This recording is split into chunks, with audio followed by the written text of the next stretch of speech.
ಎಲ್ಲರಿಗೂ ನಮಸ್ಕಾರ. ಇವತ್ತಿನ ಉಪನ್ಯಾಸದ ವಿಷಯ ಸಂಸ್ಕೃತ ಕವಿಗಳ ವಿದ್ವತ್ತೆ, ವಿನಯ, ಅಭಿಮಾನ, ಅಹಂಕಾರ. ಇವತ್ತಿನ ಕಾರ್ಯಕ್ರಮವನ್ನು ನಮ್ಮ ಸಂಸ್ಥೆಯ ಹಿತೈಷಿಗಳು PN ರಾಘವನ್ ಅವರು ದೊಡ್ಡ ವಿದ್ವದ್ ಮನೆತನದವರು, ಪ್ರತಿವಾದಿ ಭಯಂಕರ ನರಸಿಂಹಾಚಾರ್ಯ ಅವರ ಮನೆತನದವರು. ಅವರು ಸಂಸ್ಕೃತದ ಮೇಲಿನ ಅಭಿಮಾನದಿಂದ ಇಲ್ಲಿ ಏರ್ಪಡಿಸಿರುವ ದತ್ಯ ಆಶ್ರಯದಲ್ಲಿ ಇವತ್ತಿನ ಉಪನ್ಯಾಸ ನಡೀತಾ ಇದೆ. ಸಾಮಾನ್ಯವಾಗಿ ವಿದ್ವತ್ತಿನ ಫಲಿತಗಳಾದ ಕಾವ್ಯಗಳನ್ನು, ನಾಟಕಗಳನ್ನು, ಶಾಸ್ತ್ರ ಗ್ರಂಥಗಳನ್ನು ಅಭ್ಯಾಸ ಮಾಡೋದಾಗತ್ತೆ.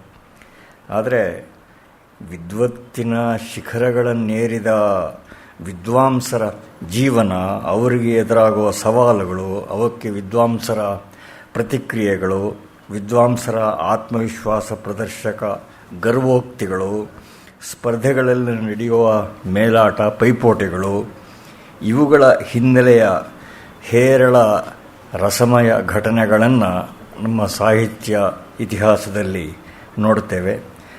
ಸಂಸ್ಕೃತದಲ್ಲಂತೂ ಇಂತಹ ವಾಸ್ತವ ಅಥವಾ ಕಲ್ಪಿತ ಘಟನೆಗಳ ದೊಡ್ಡ ಕಣಜವೇ ಇದೆ.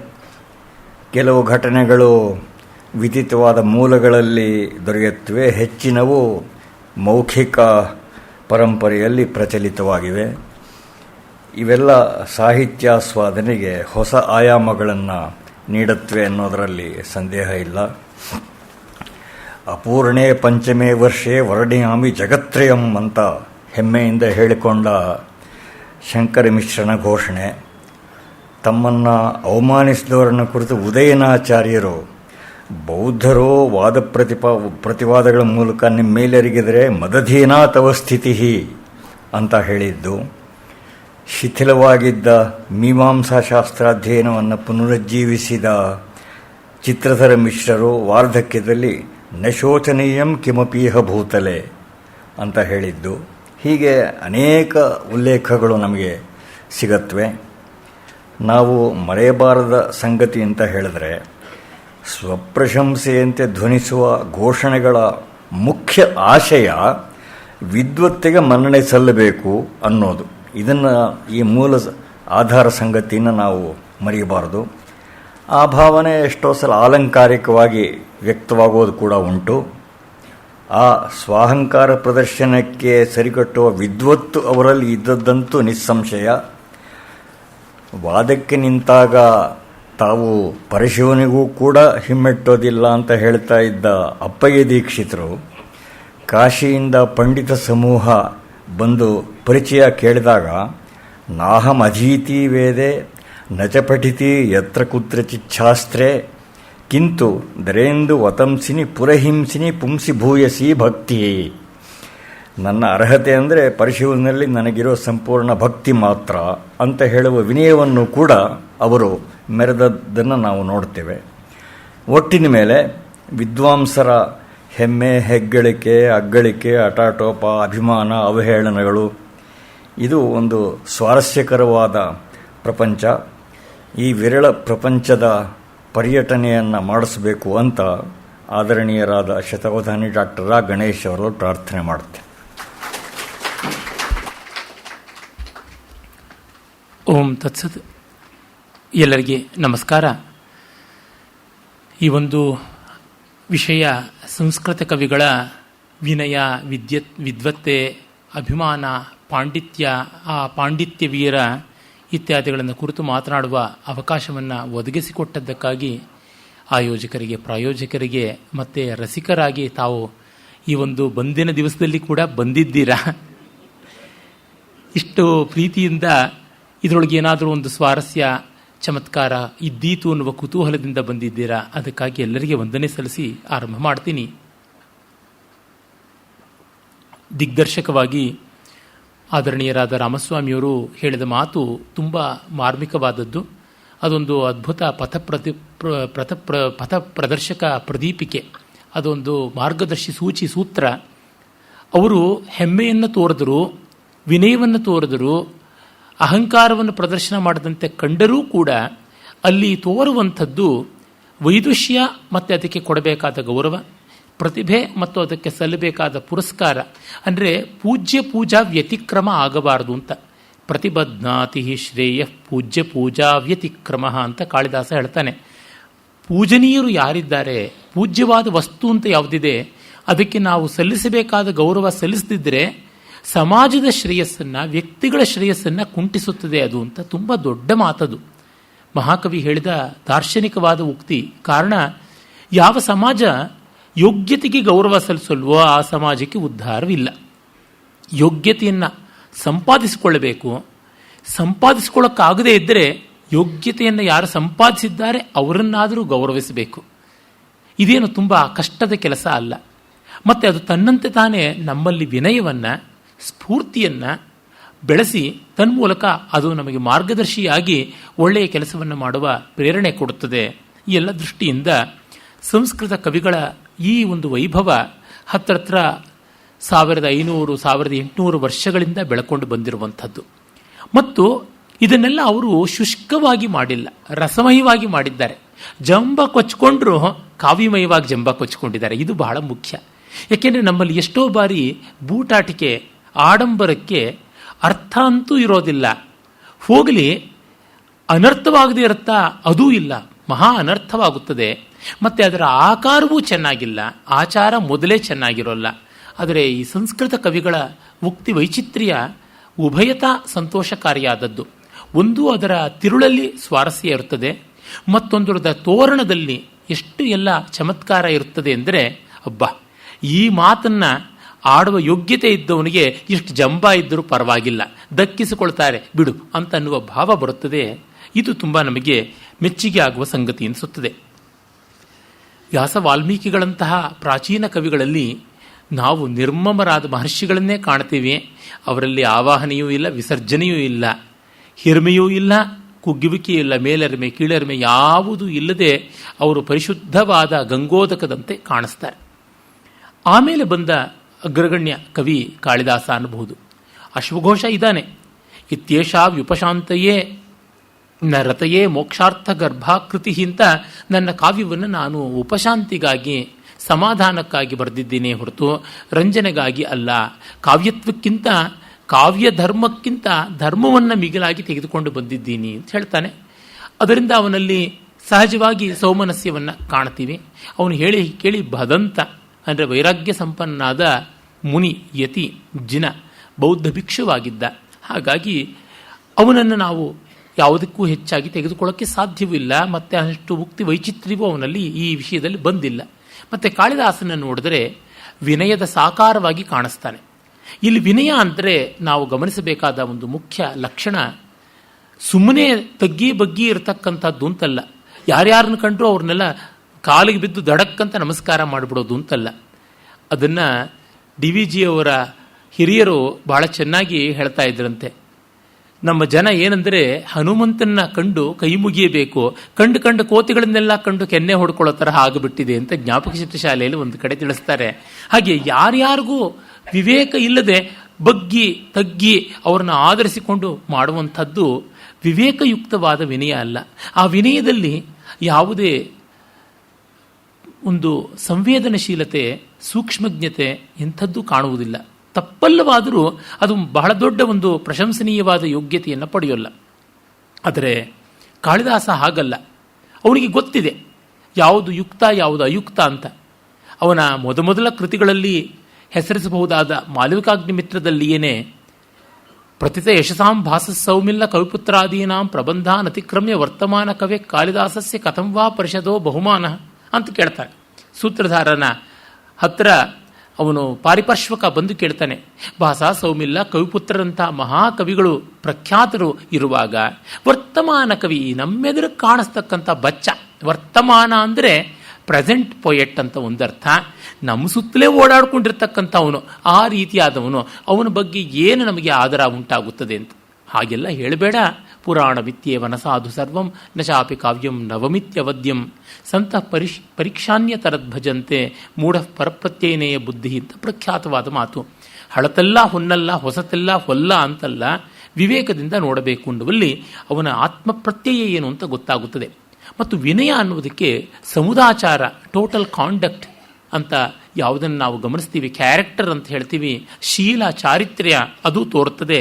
ಇಂಥವನು ಮುಂದೆ ತನ್ನ ಮೇರು ಕೃತಿಯಲ್ಲಿ ಅಗ್ರಗಣ್ಯ ಅಂತ ಹೇಳಬಹುದಾದ ಒಂದು ಶಾಕುಂತಲದಲ್ಲಿ ಆಪರಿತೋಷಾತ್ ವಿದುಷಾಂ ನ ಸಾಧು ಮನ್ಯೇ ಪ್ರಯೋಗ ವಿಜ್ಞಾನಂ ಬಲವದಪಿ ಶಿಕ್ಷಿತಾನಾಂ ಆತ್ಮನಿ ಅಪ್ರತ್ಯಯಂ ಚೇತಃ ಅಂತ, ರಸಿಕರಿಗೆ, ವಿದ್ವದ್ರಸಿಕರಿಗೆ ಮೆಚ್ಚುಗೆ ಆಗದೆ ನನ್ನ ಕೆಲಸದಲ್ಲಿ ನನಗೆ ಸಮಾಧಾನವಿಲ್ಲ.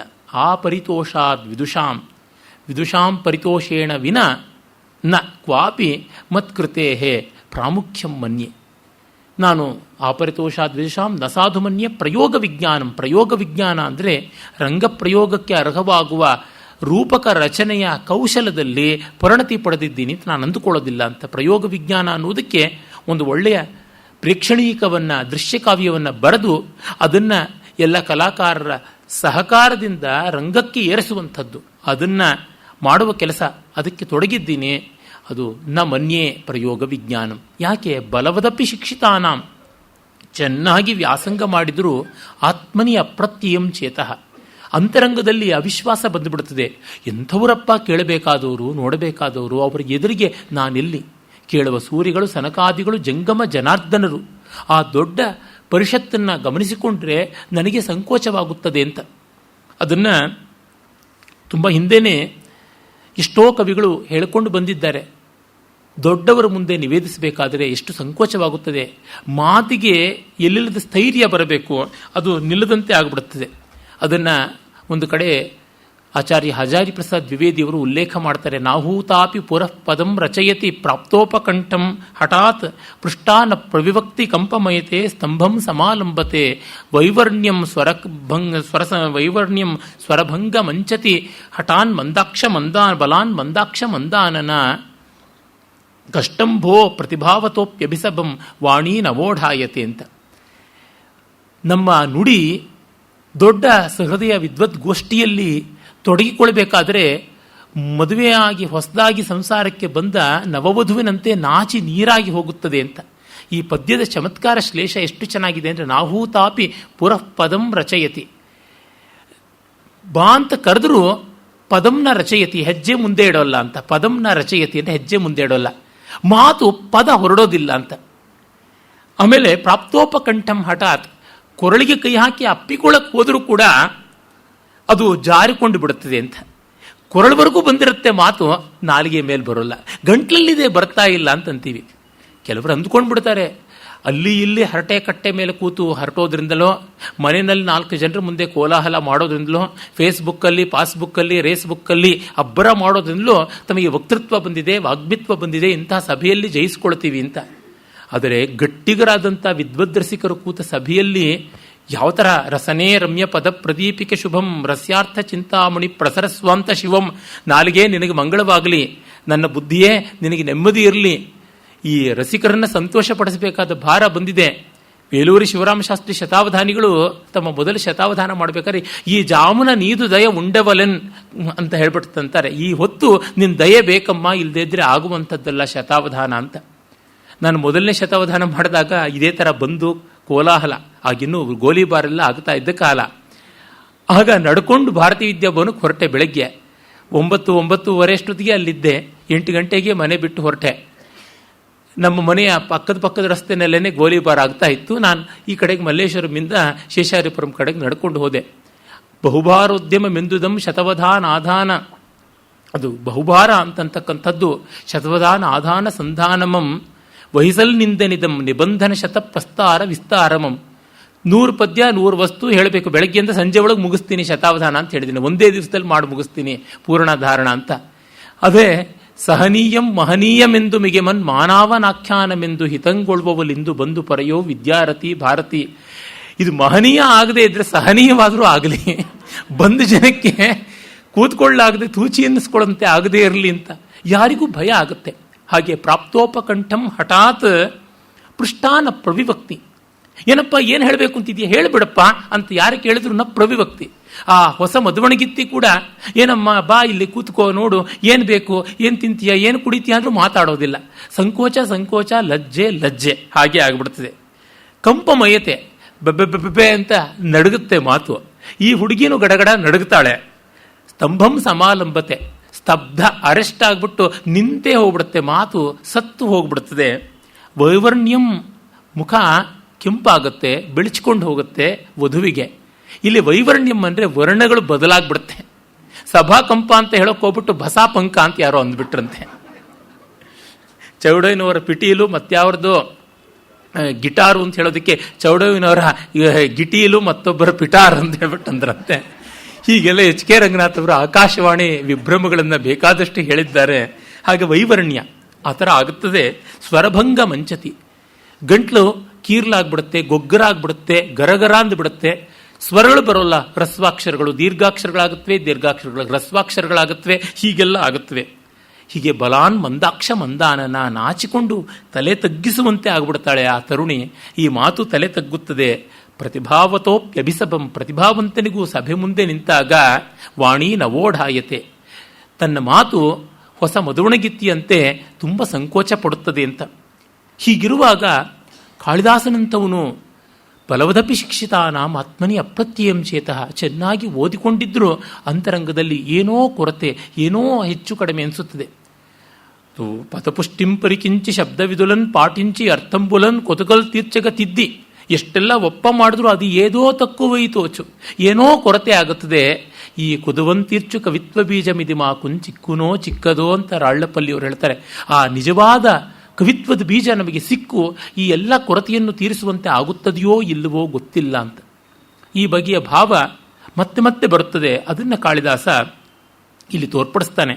ಮತ್ತೆ ಅವನ ಮೇರುಕೃತಿಯಾದ ರಘುವಂಶದಲ್ಲಿ ಕೊಸೂರ್ಯ ಪ್ರಭುವೋ ವಂಶಃ ಕ್ವಚಾಲ್ಪ ವಿಷಯ ಮತಿ ತಿತಿರ್ಷುರ್ದುಸ್ತರಂ ಮೋಹಾದುಡುಪೇನಸ್ಮಿ ಸಾಗರಂ. ಎಲ್ಲಿ ಸೂರ್ಯವಂಶ, ಎಲ್ಲಿ ನನ್ನ ಅಲ್ಪ ವಿಷಯವಾದ ಮತಿ? ಹಾಗಿರುವಾಗ ಹರಿಗೋಲಲ್ಲಿ ಒಂದು ತೆಪ್ಪದಲ್ಲಿ ಸಮುದ್ರವನ್ನು ದಾಟ್ತೀನಿ ಅಂತ ಹೋದಂತೆ ಆಗುತ್ತದಲ್ವಾ? ಅಥವಾ ಕೃತವಾಗ್ದ್ವಾರೆ ವಂಶೇಸ್ಮಿನ್ ಪೂರ್ವಸೂರಿಭಿ ಮಣೌ ವಜ್ರ ಸಮುತ್ಕೀರ್ಣೆ ಸೂತ್ರಸ್ಯೇವಾಸ್ತಿ ಮೇ ಗತಿ. ಅಥವಾ ವ್ಯಾಸ ವಾಲ್ಮೀಕಿ ಮುಖ್ಯ ಪೂರ್ವಸೂರಿಗಳು ರಘುವಂಶ ಅನ್ನುವ ರತ್ನದಲ್ಲಿ ರಂಧ್ರ ಮಾಡಿದ್ದಾರೆ, ಅದರೊಳಗೆ ನನ್ನ ಮಾತಿನ ದಾರ ಪೋಣಿಸ್ತೀನಿ ಅಷ್ಟೇ ಅನ್ನುವ ನಮ್ರತೆಯ ಮಾತನ್ನಾಡ್ತಾನೆ. ರಘೂಣಾಂ ಅನ್ವಯಂ ವಕ್ಷ್ಯೆ ತನುವಾಗ್ ವಿಭವೋಪಿ ಸನ್ ತದ್ಗುಣೈ ಕರ್ಣಮ ಅಗತ್ಯ ಚಾಪಲಾಯ ಪ್ರಚೋದಿತ. ರಘೂಣಾಂ ಅನ್ವಯಂ ವಕ್ಷ್ಯೆ ತನುವಾಗ್ ವಿಭವೋಪಿ ಸನ್, ನನ್ನ ಮಾತಿನ ಸಂಪತ್ತಿ ಅಲ್ಪ, ತುಂಬ ಸ್ವಲ್ಪವಾದದ್ದು. ಆದರೂ ರಘುವಂಶದ ಕಥೆ ಹೇಳಬೇಕು ಅಂತಿದ್ದೀನಿ. ಯಾಕೆಂದರೆ ತದ್ಗುಣೈ ಕರ್ಣಮಾಗತ್ಯ ಚಾಪಲಾಯ ಪ್ರಚೋದಿತ, ಅವುಗಳ ಆ ವಂಶದ ಗುಣಕೀರ್ತನ ನಾನು ಮಾಡಬೇಕು ಅನ್ನುವ ಅಪೇಕ್ಷೆ ಬಂತು. ಅವರ ಸದ್ಗುಣಗಳ ಒಂದು ವಿಸ್ತಾರ ನನ್ನ ಕಿವಿಗೆ ಬಂದು ತಾಕ್ತಾ ಇರೋದ್ರಿಂದ ಈ ಪ್ರಲೋಭನೆಯನ್ನು ಮೀರಲಾಗದೆ ಇದ್ದೀನಿ. ತನ್ಸಂತ ಶ್ರೋತುಮರ್ಹಂತಿ ಸದಸದ್ವ್ಯಕ್ತಿ ಹೇತವ ಹೆಮ್ನ ಸಂಲಕ್ಷತೆ ಯಜ್ಞೋ ವಿಶುದ್ಧಿಶ್ಯಾಮಿ ಕಾಪಿವ. ಅದರಿಂದ ನನ್ನ ಮಾತೆಂಬ ಸುವರ್ಣ, ಒಳ್ಳೆಯ ವರ್ಣಗಳಿಂದ ಅಕ್ಷರಗಳಿಂದ ಆದ ಕಾವ್ಯ, ಅಕ್ಷರವಾದ ಕಾವ್ಯ, ಮತ್ತು ಈ ಬಂಗಾರ, ಅದನ್ನೆರಡನ್ನೂ ಸಹೃದಯರು ವಿದ್ವದ್ರಸಿಕರು ಸದಸದ್ವ್ಯಕ್ತಿ ಹೇತವ ಒಳಿತು ಕೆಡಕು ಗುಣದೋಷಗಳ ವಿವೇಕ ಮಾಡಬಲ್ಲವರ ಮಡಿಲಿಗೆ ಹಾಕ್ತೀನಿ. ಬಂಗಾರದ ಶುದ್ಧಿಯೋ ಅಶುದ್ಧಿಯೋ ಬೆಂಕಿಯಲ್ಲೇ ತೀರ್ಮಾನ ಆಗಬೇಕು. ಹಾಗೆ ಸಹೃದಯರ ಆ ಒಂದು ಭಾವಯಿತ್ರಿ ಪ್ರತಿಭಾಗ್ನಿ ನಿಕಷಕ್ಕೆ ಒಡ್ಡುತ್ತೀನಿ ಅನ್ನುವ ಮಾತನ್ನು ಹೇಳ್ತಾನೆ. ಮತ್ತೆ ಅದೇ ಹೇಳ್ತಾನೆ, ಮಂದ ಕವಿಶಃ ಪ್ರಾರ್ಥಿ ಗಮಿಷ್ಯಾಂ ಯುಪಹಾಸ್ಯತಾಂ. ನಾನು ಪೆದ್ದ ಕವಿಯಶಃ ಪ್ರಾರ್ಥಿ, ಕವಿಯಾಗಬೇಕು, ಕವಿಯಾಗುವ ಕೀರ್ತಿ ಬೇಕು, ಕವಿಕೀರ್ತಿಯ ಪ್ರಲೋಭನೆ ನನಗುಂಟು ಅಂತ ನಾನು ಆಸೆ ಪಟ್ಟು ಬಂದಿದ್ದೀನಿ.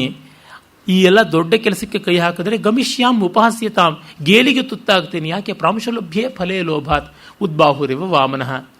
ಎತ್ತರದ ವ್ಯಕ್ತಿ ಹಾಗೆ ಗಿಡಕ್ಕೆ ಕೈ ಹಾಕಿ ಕಿತ್ತುಕೊಳ್ಳಬಹುದಾದ ಹಣ್ಣಿಗೆ ಕುಳ್ಳ ಕೈ ಹಾಕಿ ಎಗರೆಗರಿ ಬಿದ್ದು ನಗಿಗೀಡಾಗುವಂತೆ ಅಂತ ಈ ಮಟ್ಟದ ನಮ್ರತೆಯನ್ನು ಹೇಳ್ಕೊತಾನೆ.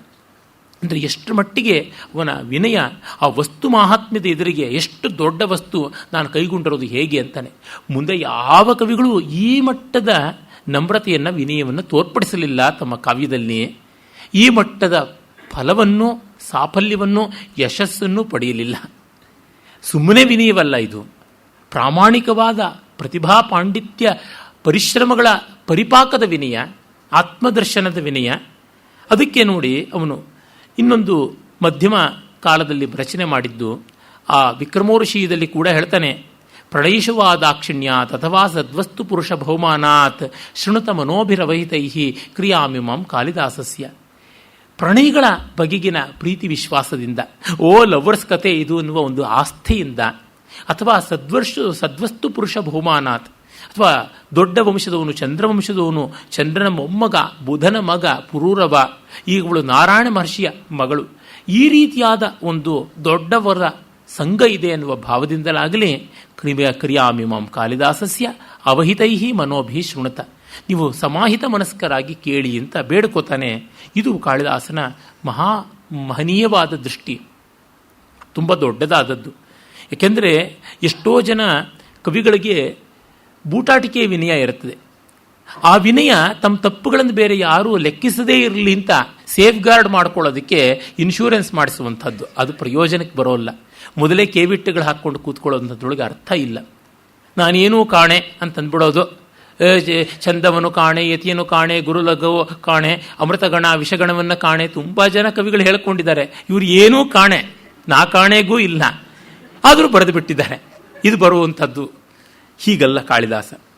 ಆಮೇಲೆ ಅಲ್ಲಿ ಆ ಪರಂಪರೆಯಲ್ಲಿ ಬಂದ ಮಹಾಕವಿ ಗದ್ಯ ಚಕ್ರವರ್ತಿ ಬಾಣಭಟ್ಟನನ್ನು ನಾವು ನೋಡ್ತೀವಿ. ಅವನು ತನ್ನ ಹರ್ಷಚರಿತದಲ್ಲಿ ಪೂರ್ವ ಕವಿಗಳ ಸ್ತೋತ್ರ ಮಾಡೋದ್ರೊಳಗೆ ಗೊತ್ತಾಗುತ್ತದೆ ಎಂಥ ದೊಡ್ಡ ವಿನಯ ಉಂಟು, ಯಾವ ಮಟ್ಟದಲ್ಲಿ ಆತ ಪೂರ್ವಸೂರಿಗಳಿಗೆ ಗೌರವ ಸಲ್ಲಿಸಿದ್ದಾನೆ.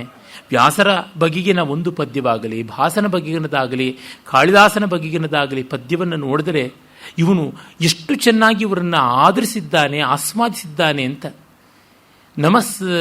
ಸರ್ವವಿದೇ ತಸ್ಮೈ ವ್ಯಾಸಾಯ ಕವಿವೇಧಸೆ ಚಕ್ರೇ ಪುಣ್ಯಂ ಸರಸ್ವತ್ಯ ಯೋವರ್ಷಮಿವ ಭಾರತಂ. ಸರಸ್ವತಿ ನದಿಯ ಪ್ರವಾಹದಿಂದ ಹೇಗೆ ಭಾರತ ದೇಶವೆಲ್ಲ ಪುಣ್ಯಭೂಮಿ ಆಯಿತೋ, ಹಾಗೆ ತನ್ನ ವಾಕ್ಸರಸ್ವತಿಯಿಂದ ಮಹಾಭಾರತವನ್ನೇ ಪುಣ್ಯತಮವಾದ ಕಾವ್ಯ ಮಾಡಿದಂತಹ ಆ ಕವಿ ಬ್ರಹ್ಮ ವೇದಸೆ ಕವಿವರ್ಯರಾದ ಮಹರ್ಷಿ ವ್ಯಾಸರಿಗೆ ನಮಸ್ಕಾರ ಅಂತ ಹೇಳ್ಬಿಟ್ಟಂತಾನೆ.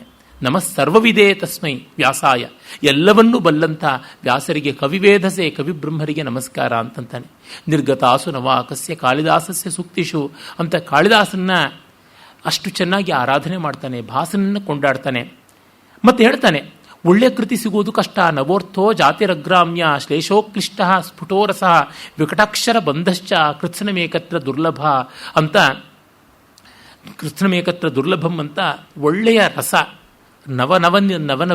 ನವನವೀನವಾದ ಪ್ರತ್ಯಗ್ರವಾದ ಅಭಿನವವಾದ ಸ್ವಾರಸ್ಯ ಇರುವ ರಚನೆ, ಮತ್ತು ಪ್ರತಿ ಅಕ್ಷರದಲ್ಲೂ ವೈಚಿತ್ರ್ಯ ಇರತಕ್ಕಂಥದ್ದು, ಅಕ್ಲಿಷ್ಟವಾದ ಶ್ಲೇಷ ಅಂತ ತಲೆ ಕೆರೆಕೊಳ್ಳುವಂತೆ ತುಂಬ ಬ್ರೈನಿ ವರ್ಸಿಫಿಕೇಶನ್ ಮಾಡಬಾರ್ದು. ಅದು ಹಾರ್ಟಿ ಆಗಬೇಕು, ಹಾರ್ದಿಕವಾಗಬೇಕು, ಬರೀ ಬೌದ್ಧಿಕವಾಗಬಾರ್ದು. ಹೀಗಿರ್ತಕ್ಕಂಥದ್ದು ಜಾತಿರಗ್ರಾಮ್ಯ ಅಂದರೆ ಸ್ವಭಾವೋಕ್ತಿಗಳು ಅಶ್ಲೀಲವಾಗಬಾರ್ದು, ಅಗ್ಗದ್ದಾಗಬಾರ್ದು. ಇದ್ದದ್ದನ್ನು ಇದ್ದಂತೆ ಹೇಳ್ತೀನಿ ಅಂತ ಚರಂಡಿನೆಲ್ಲ ಮನೆ ಮುಂದೆ ತಂದು ಹರಿಸಬಾರ್ದು. ಈ ರೀತಿಯಾಗಿ ಈ ಕಾಲದವ್ರು ಮಾಡ್ತಾರಲ್ಲ, ಹಾಗೆ ಮಾಡಬಾರ್ದು. ನವೋರ್ಥ ಜಾತಿ ಅಗ್ರಾಮ್ಯ ಶ್ಲೇಷ ಅಕ್ಲಿಷ್ಟ ಸ್ಫುಟೋ ರಸ.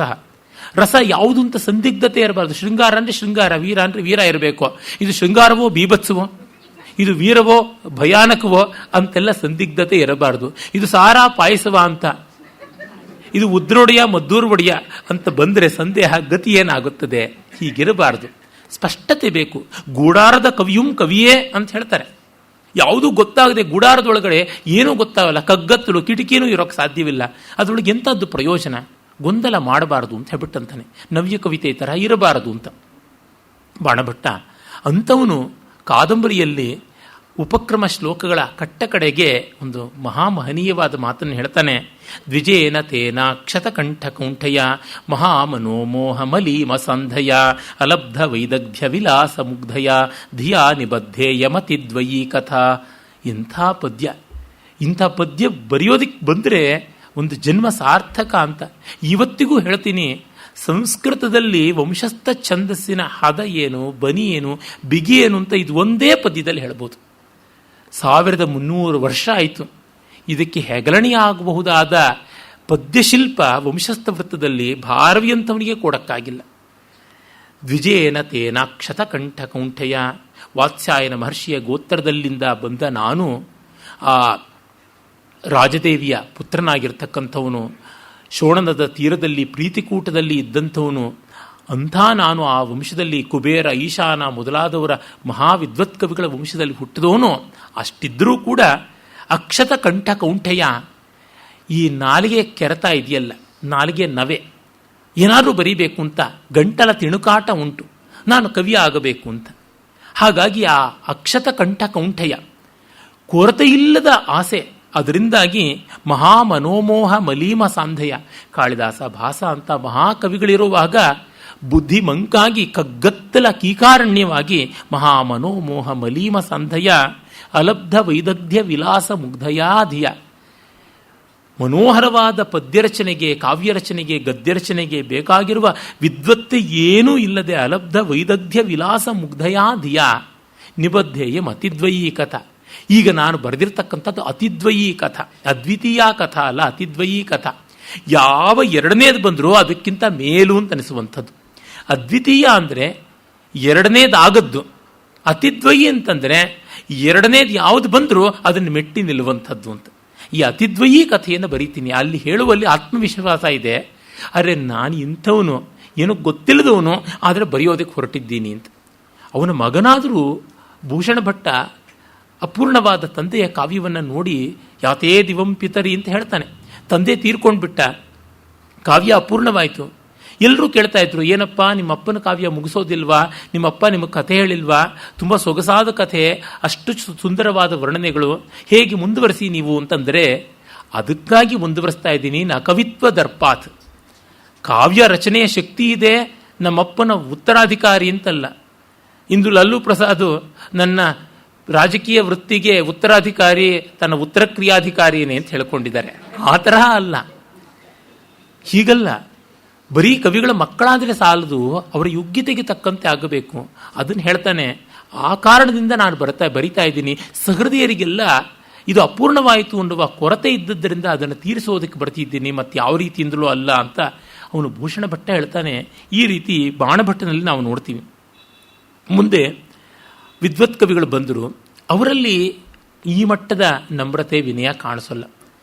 ಉದಾಹರಣೆಗೆ ನಮ್ಮ ಮಾಘ ತನ್ನ ಕಾವ್ಯದ ಕೊನೆಯಲ್ಲಿ ಅಂಥ ರಸ್ಯವಾದ ಪ್ರಶಂಸೆಯನ್ನೇನು ಮಾಡಿಕೊಂಡಿಲ್ಲ.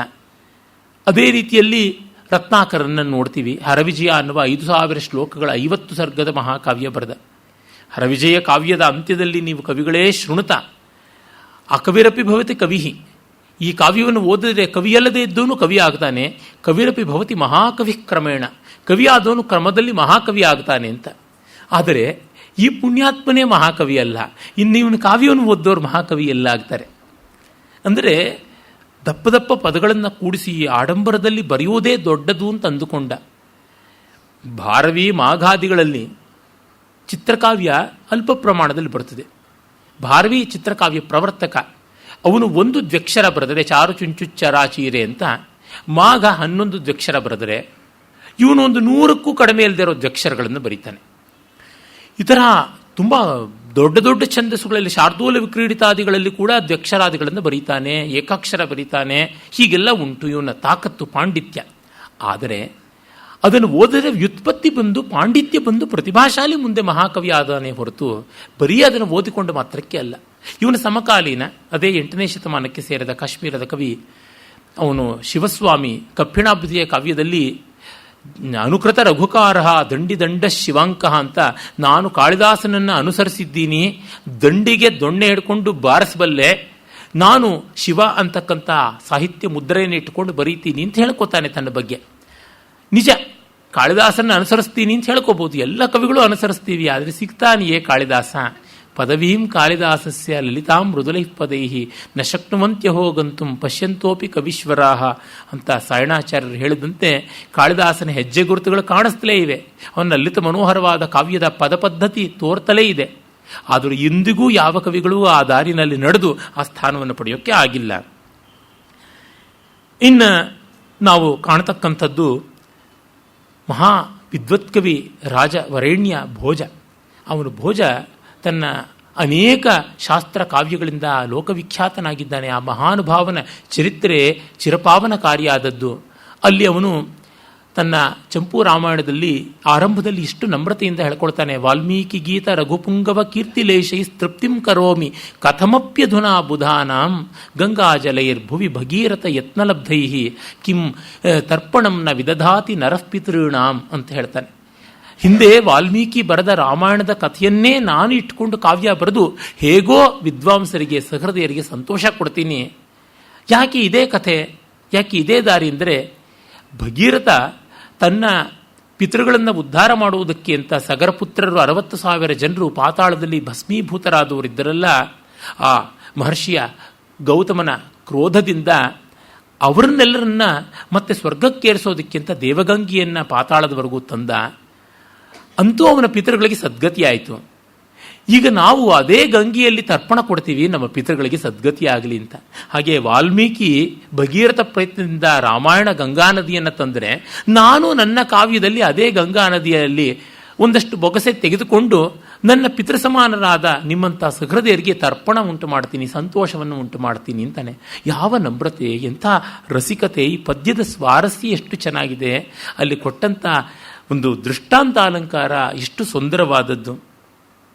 ಆಮೇಲೆ ನಾವು ನೋಡ್ತೀವಿ, ಇವನ ಸಮಕಾಲೀನಲ್ಲದೇ ಇದ್ದರೂ ಸ್ವಲ್ಪ ಒಂದೆರಡು ಶತಮಾನಗಳ ಬಳಿಕ ಬಂದ ಅನಂತ ಭಟ್ಟ ಚಂಪೂ ರಾಮಾಯಣದಂತೆ ಚಂಪೂ ಭಾರತವನ್ನು ಬರೆದ. ಅವನು ಎಷ್ಟು ಆಟಾಟೋಪ ಮಾಡಿಕೊಳ್ತಾನೆ ಅನ್ನೋದಕ್ಕೆ ನೋಡಿ, ದಿಗಂತರ ಲುಠತ್ ಕೀರ್ತಿರ್ ಅನಂತ ಕವಿಕುಂಜರ ಪ್ರಾಣೇಸ್ತುಲ್ಯಂ ಸರಸ್ವತ್ಯಾ ಪ್ರಾಣೈಶಿ ಚಂಪು ಭಾರತಂ ಅಂತಾನೆ.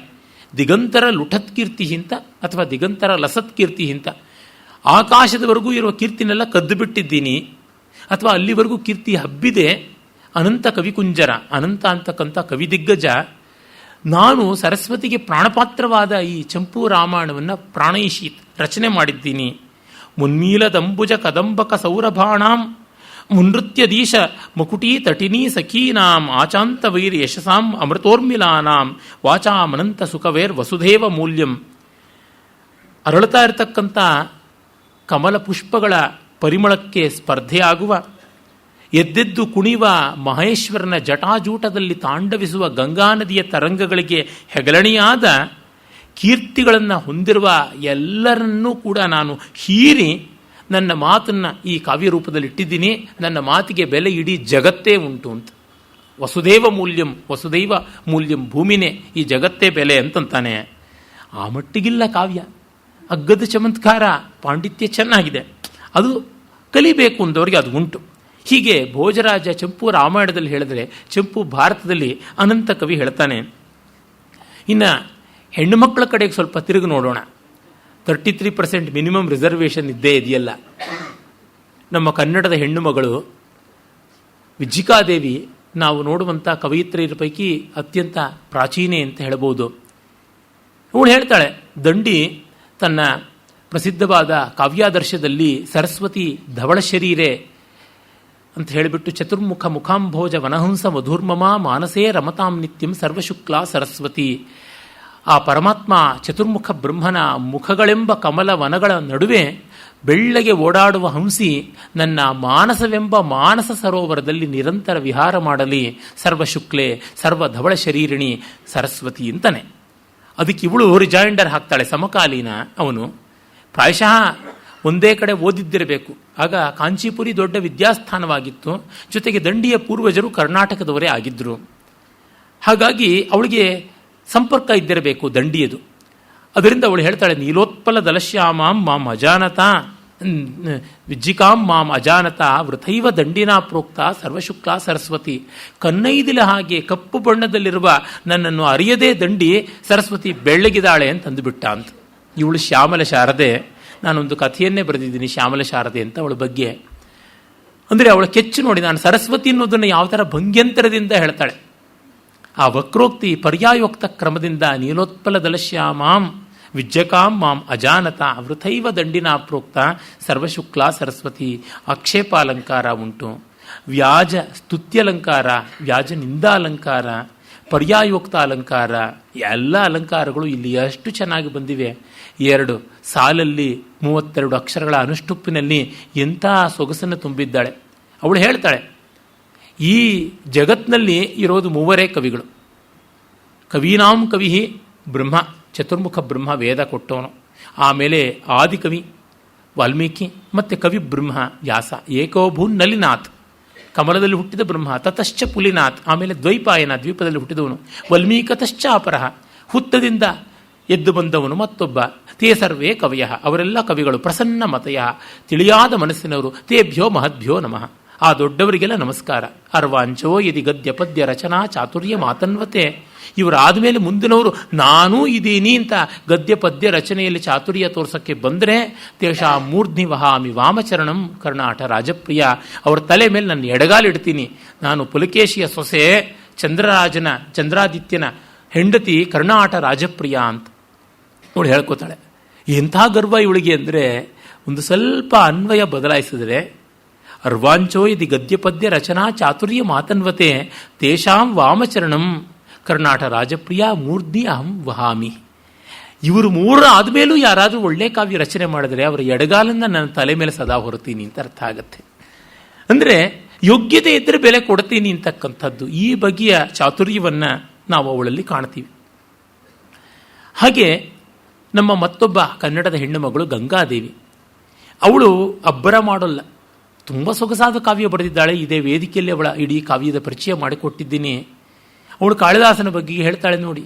ದಾಸತಾಂ ಕಾಳಿದಾಸಸ್ಯ ಕವಿಯಕ್ಕೇನ ಬಿಭ್ರತಿ ಇದಾನೀಮಪಿ ತಸ್ಯ ಅರ್ಥಾನ್ ಉಪಜೀವಂತ್ಯಮಿ ಯತಃ. ಕಾಳಿದಾಸನಿಗೆ ಯಾರು ತಾನೇ ದಾಸರಲ್ಲ, ಒಬ್ಬರು ದುಡ್ಡು ತಗೊಂಡ್ರೆ ಅವರ ದಾಸರು. ಭೀಷ್ಮ ಹೇಳ್ತಾನಲ್ಲ ಮಹಾಭಾರತದಲ್ಲಿ, ಅರ್ಥಸ್ಯ ಪುರುಷೋ ದಾಸಃ, ಮನುಷ್ಯ ದುಡ್ಡಿಗೆ ದಾಸ ಆಗ್ತಾನೆ. ಒಮ್ಮೆ ಕೈ ಚಾಚಿದ ಮೇಲೆ ಮುಗೀತು. ಅವನು ಬಾಯಿ ಮುಚ್ಚಿಕೊಂಡು ಜೀ ಹುಜೂರ್ ಅಂತ ಚಾಚಿದ ಕೈಯನ್ನು ಬಾಯಿಗೆ ಅಡ್ಡ ಇಟ್ಟುಕೊಂಡು ಸಲಾಂ ಹೊಡೆಯಬೇಕು, ಸೆಲ್ಯೂಟ್ ಮಾಡಬೇಕು, ಬೇರೆ ದಾರಿ ಇಲ್ಲ. ಅದನ್ನು ಅವಳು ಹೇಳ್ತಾಳೆ. ಇಂದಿಗೂ ಕೂಡ ಕಾಳಿದಾಸನ ಅರ್ಥವನ್ನು, ದುಡ್ಡು ಅಂತ ಒಂದರ್ಥ, ಸಂಪತ್ತಿ, ಇನ್ನೊಂದು ಕಾವ್ಯ ಸ್ವಾರಸ್ಯವನ್ನು, ಕಲ್ಪನೆಗಳನ್ನು ಬಳಸ್ಕೊಳ್ತಾನೇ ಇರ್ತೀವಿ. ನಾನೂ ಬಳಸ್ಕೊಳ್ತಾ ಇದ್ದೀನಿ ಅಂತ. ಅಲ್ಲಿ ಅವಳ ಕಾವ್ಯದಲ್ಲಿ ಆ ಒಂದು ತುರುಷ್ಕರ ಆಕ್ರಮಣದಿಂದ ಇಡೀ ದಕ್ಷಿಣಾಪಥ ಉದ್ಧ್ವಸ್ತವಾದದ್ದನ್ನು ವರ್ಣಿಸುವಾಗ ರಘುವಂಶದಲ್ಲಿ ಹೇಗೆ ಹಾಳು ಬಿದ್ದ ಅಯೋಧ್ಯೆಯ ಸ್ಥಿತಿ ಇತ್ತು ಅನ್ನೋದನ್ನು ಕವಿ ಹೇಳ್ತಾನಲ್ಲ, ಅದನ್ನು ಅವಳು ತೆಗೆದುಕೊಳ್ತಾಳೆ. ಈ ರೀತಿಯಾಗಿ ಕಂಡಾಗ ನಮಗೆ ಗೋಚರವಾಗುತ್ತದೆ ಎಷ್ಟು ಚೆನ್ನಾಗಿ ತನ್ನ ಋಣವನ್ನು ತಾನು ಹೇಳ್ಕೊಳ್ತಾಳೆ ಅಂತ. ಆಮೇಲೆ ಅವಳು ನಮ್ರತೆಯಿಂದ ಒಂದು ಮಾತನ್ನು ಹೇಳ್ತಾಳೆ. ನ ಪ್ರಾರ್ಥನೀಯ ಪುರುಷ, ಯಾವತ್ತೂ ಕಾವ್ಯಕ್ಕಾಗಿ ಬೇಡಬಾರದು, ಕೇಳಿ ಕೇಳಿ ಕೇಳಿ ಅಂತ. ತುಂಬ ಜನ ಕವಿಗಳಿಗೆ ಕಿವಿ ಸಿಕ್ಕಿಬಿಟ್ರೆ ಸಾಕು, ಕೊರದೇ ಬಿಡ್ತಾರೆ ಬ್ರಹ್ಮರಂಧ್ರದವರೆಗೂ ರಂಧ್ರವನ್ನು. ನಮ್ಮ ಪುಸ್ತಕ ಓದಿ ಅಭಿಪ್ರಾಯ ಹೇಳಿ, ನಮ್ಮ ಪುಸ್ತಕ ಓದಿ ಇದನ್ನು ಏನು ಅಂತ ಹೇಳಿ, ಇದರಲ್ಲಿ ಸ್ವಾರಸ್ಯ ಇಟ್ಟಿದ್ದೀನಿ, ಅದರೊಳಗೆ ಆ ಸ್ವಾರಸ್ಯ ಇಟ್ಟಿದ್ದೀನಿ ಅಂತ ಮತ್ತೆ ಮತ್ತೆ ಮತ್ತೆ ಮತ್ತೆ ಹೇಳ್ತಾನೆ ಇರ್ತಾರೆ. ಆದರೆ ಅವಳು ಹೇಳ್ತಾಳೆ, ಸ್ವಾದು ಪುಷ್ಪ ರಸಾಸ್ವಾದೆ ಕಃ ಪ್ರೇರೈತಿ ಷಟ್ಪದಂ. ಒಳ್ಳೆಯ ಹೂವನ್ನು, ಆ ಪರಿಮಳವನ್ನು, ಮಕರಂದವನ್ನು ಕಂಡು ಆಕರ್ಷಿತನಾಗುವಂಥ ದುಂಬಿಗೆ ಯಾರು ಪ್ರೇರಣೆ ಕೊಡ್ತಾರೆ ಹಾಗೇ ಬರ್ತಾರೆ. ಅದು ಮಾತ್ರವಲ್ಲ, ಕಾವ್ಯಕ್ಕೆ ಗುಣ ಬೇಕು. ನಿರ್ದೋಷವಾಗಿದ್ದೀನಿ, ನನ್ನಲ್ಲೊಂದು ತಪ್ಪಿಲ್ಲ ಅಂತ ಅನ್ಬೋದು, ಅರೆ ಒಂದು ಸರಿಯಿಲ್ವಲ್ಲಪ್ಪ, ನನ್ನ ಹತ್ರ ಸಾಲ ಇಲ್ಲ ಅಂತ ಅನ್ಬೋದು, ಸಂಪತ್ತಿನೂ ಇಲ್ಲ, ಏನು ಪ್ರಯೋಜನ? ಹೀಗಾಗಿ ವಿಗುಣೋಪಿ ಕಾವ್ಯ ಬಂತಹ ಅದು ನಿರ್ದೋಷಾಪ್ಯಗುಣವಾಣಿ ನ ವಿದ್ವಜ್ಜನ ರಂಜನಿ ಪತಿವ್ರತಾಪ್ಯರೂಪಾಸ್ತ್ರೀ ಪರಿಣೇತ್ರೇ ನ ರೋಚತೆ ಅಂತಾಳೆ. ಅಂದರೆ ಕಾವ್ಯದಲ್ಲಿ ದೋಷ ಇಲ್ಲ ಅಂತಂದ್ರು ಗುಣ ಇರಬೇಕು. ನಾನು ಮಹಾಪತಿವ್ರತೆ, ಯಾಕೆಂದ್ರೆ ಅವಳು ಮುಖ ನೋಡಿದ್ರೆ ಸಾಕು ಇರುಳಲ್ಲಿ ಕನಸಲ್ಲಿ ಬಂದು ಕಾಡು ಬಿಡ್ತಾಳೆ ದೆವ್ವ ಭೂತದ ಥರ. ಹಾಗಿರೋಳು ಪಾತಿವ್ರತ್ಯ ಎಂದು ಭಂಗವೇ ಆಗೋದಿಲ್ಲ. ಪತಿವ್ರತಾಪ್ಯರೂಪಾಸ್ತ್ರೀ ಪರಿಣೇತ್ರೇ ನ ರೋಚತೆ. ಪತಿವ್ರತಿಯಾದರೂ ಹೆಣ್ಣು ಸುಂದರಿಯಾಗದೇ ಇದ್ರೆ ಗಂಡನಿಗೆ ಇಷ್ಟವಾಗೋಲ್ಲ, ಅಂಡ್ ವೈಸ್ ವರ್ಸ. ಹೀಗೆ ಅವಳು ಈ ರೀತಿಯಾಗಿ ವಿದ್ಯೆ ವಿನಯವನ್ನು ಎಲ್ಲವನ್ನ ತೋರ್ಪಡಿಸ್ತಾಳೆ. ತಾರ್ಕಿಕ ಬಹವಸ್ಸಂತಿ ಶಾಬ್ದಿಕಾಶ್ಚ ಸಹಸ್ರಶಃ ವಿರಲಾ ಕವಯೋ ಲೋಕೆ ಸರಸಾಲಾಪ ಪೇಶಲಾಹ ಅಂತ. ತರ್ಕ ಮಾಡುವವರಿದ್ದಾರೆ, ವ್ಯಾಕರಣ ಕೋವಿದರು ಇದ್ದಾರೆ, ಆದರೆ ಸರಸವಾಗಿ ಕಾವ್ಯವನ್ನು ಮಧುರವಾದ ಭಾಷೆಯಲ್ಲಿ ಹೇಳ್ತಕ್ಕಂಥವರು ತುಂಬ ವಿರಳರಾಗಿದ್ದಾರೆ ಅಂತ ಹೇಳ್ತಾರೆ. ಈ ರೀತಿಯಾಗಿ ನಾವು ಕವಯಿತ್ರಿಯರಲ್ಲಿ ಕೂಡ ಈ ಆತ್ಮ ಪ್ರಶಂಸೆಯನ್ನು, ಪಾಂಡಿತ್ಯವನ್ನು, ವಿನಯವನ್ನು ಕಾಣ್ತೀವಿ. ಬಾಣಭಟ್ಟನ ಆಶ್ರಯದಾತ ಶ್ರೀಹರ್ಷ ಚುಟಕನಲ್ಲಿ ಹೇಳ್ಕೊಂಡು ಬಿಡ್ತಾನೆ, ಶ್ರೀಹರ್ಷೋ ನಿಪುಣ ಕವಿ, ನಾನು ಒಳ್ಳೆ ಕವಿ, ಪರಿಷದಪ್ಯೇಷ ಗುಣಗ್ರಾಹಿಣಿ. ಈ ಸಹೃದಯರು ಕೂಡ ಗುಣವಂತರು, ಗುಣಗ್ರಾಹಿಗಳು. ಲೋಕೆ ಹಾರಿಚ ವತ್ಸರಾಜ ಚರಿತಂ ನಾಟ್ಯೇಚ ದಕ್ಷಾವಯಂ. ಲೋಕದಲ್ಲಿ ವತ್ಸರಾಜ ಕಥೆ ಅಂದರೆ ತುಂಬ ಆಕರ್ಷಕ, ನಾಟ್ಯ ಪ್ರಯೋಗದಲ್ಲಿ ನಾವು ಕುಶಲರಾಗಿದ್ದೀವಿ, ಎಲ್ಲ ಸೇರಿಬಿಟ್ಟಿದೆ, ಅದರಿಂದ ಚೆನ್ನಾಗಿರೋಣ ಅಂತ. ಅಂದರೆ ಎಷ್ಟು ಬೇಕು ಅಷ್ಟು ಒಪ್ಪವಾಗಿ ಅಚ್ಚುಕಟ್ಟಾಗಿ ತನ್ನ ಬಗ್ಗೆ ತಾನು ಹೇಳ್ಕೊಳ್ತಾನೆ, ಅದಕ್ಕೆ ತಕ್ಕಂತೆ ನಡ್ಕೊಳ್ತಾನೆ. ಈ ತರಹ ಇರ್ತಾರೆ. ಅದೇ ಇವನಿಂದ ಮುಂದೆ ಬಂದಂಥ ಭವಭೂತಿಯನ್ನು ನೋಡಿದ್ರೆ ನಮಗೆ ಗೊತ್ತಾಗುತ್ತೆ, ಅಬ್ಬಬ್ಬಾ ಇವನು ಸ್ವಲ್ಪ ಜೋರಾದವನು ಆತ್ಮಪ್ರಶಂಸೆಯಲ್ಲಿ. ತನ್ನ ಕುಲ ಗೋತ್ರ ಎಲ್ಲವನ್ನೇ ವಿಸ್ತಾರವಾಗಿ ಹೇಳ್ಕೊಡ್ತೇನೆ. ಅಸ್ತಿ ದಕ್ಷಿಣಾಪಥೇಶು ಪದ್ಮಪುರಂ ನಾಮ ನಗರಂ ತತ್ರ ಮಹೋಜಸಃ ಸೋಮಪೀತಿನಃ ಕಾಶ್ಯಪ ಗೋತ್ರೀಯಾಹ ಔದುಂಬರಾಹ ಪಂಕ್ತಿಪಾವನಾಹ ಅಂತ ಎಲ್ಲ ದೊಡ್ಡ ದೊಡ್ಡ ದೊಡ್ಡ ದೊಡ್ಡ ವಂಶ ಎಂಥದ್ದು. 7 ತಲೆಮಾರಿನಿಂದ ಪದವಾಕ್ಯ ಪ್ರಮಾಣ ಪಾರಾವಾರಿಣರಾದವರು, ಸಕಲ ಶಾಸ್ತ್ರಗಳಲ್ಲಿ ಕೋವಿದರಾಗಿ ಅನೂಚಾನರಾದವರು. 7 ತಲೆಮಾರು 4 ವೇದಗಳನ್ನು 6 ವೇದಾಂಗಗಳನ್ನು ಕಲಿಸಿ ಸಮಸ್ತ ಪ್ರಕೃತಿ ವಿಕೃತಿ ಯಾಗಗಳನ್ನು ಮಾಡಿಕೊಂಡು ಬಂದಂಥವರು ಪಂಕ್ತಿಪಾವನರು. ಅವರು ಪಂಕ್ತಿಪಾವನ ಪಾವನಾಹ ಅಂತಲೇ ಮನುಸ್ಮೃತಿಯಲ್ಲಿ ಬರ್ತದೆ. ಅಂಥ ವಂಶದಲ್ಲಿ ನಾನು ಹುಟ್ಟಿದ್ದೀನಿ. ಶ್ರೀಕಂಠ ಪದಲಾಂಚನಃ ಭಟ್ಟಗೋಪಾಲಸ್ಯ ಪುತ್ರ ಜಾತೂಕರ್ಣಿ ಪುತ್ರ ಅಂತೆಲ್ಲ ತನ್ನ ಪಿತೃಪಿತಾಮಹ ತಾಯಿ ಎಲ್ಲರನ್ನೂ ಹೇಳಿಕೊಂಡು ಬಂದು, ನಾನು ಎಂಥವನು ಎಂ ಬ್ರಹ್ಮಾಣಮಿಯಂ ದೇವಿ ವಾಗ್ವಶ್ಯೇವಾನುವರ್ತತೆ ಉತ್ತರಂ ರಾಮಚರಿತಂ ತತ್ಪ್ರಣೀತಂ ಪ್ರಯೋಕ್ಷ್ಯತೆ. ಯಾವ ಈ ಬ್ರಾಹ್ಮಣನನ್ನು ಸರಸ್ವತಿ ಬಾಯಿ ಮುಚ್ಕೊಂಡು ಹಿಂಬಾಲಿಸ್ತಾಳೋ, ವಶೀಕೃತವಾದ ಹೆಣ್ಣು ಹೇಗೆ ಹಿಂಬಾಲಿಸ್ತಾಳೋ ಹಾಗೆ ಹಿಂಬಾಲಿಸ್ತಾಳೆ ಅಂತಾನೆ.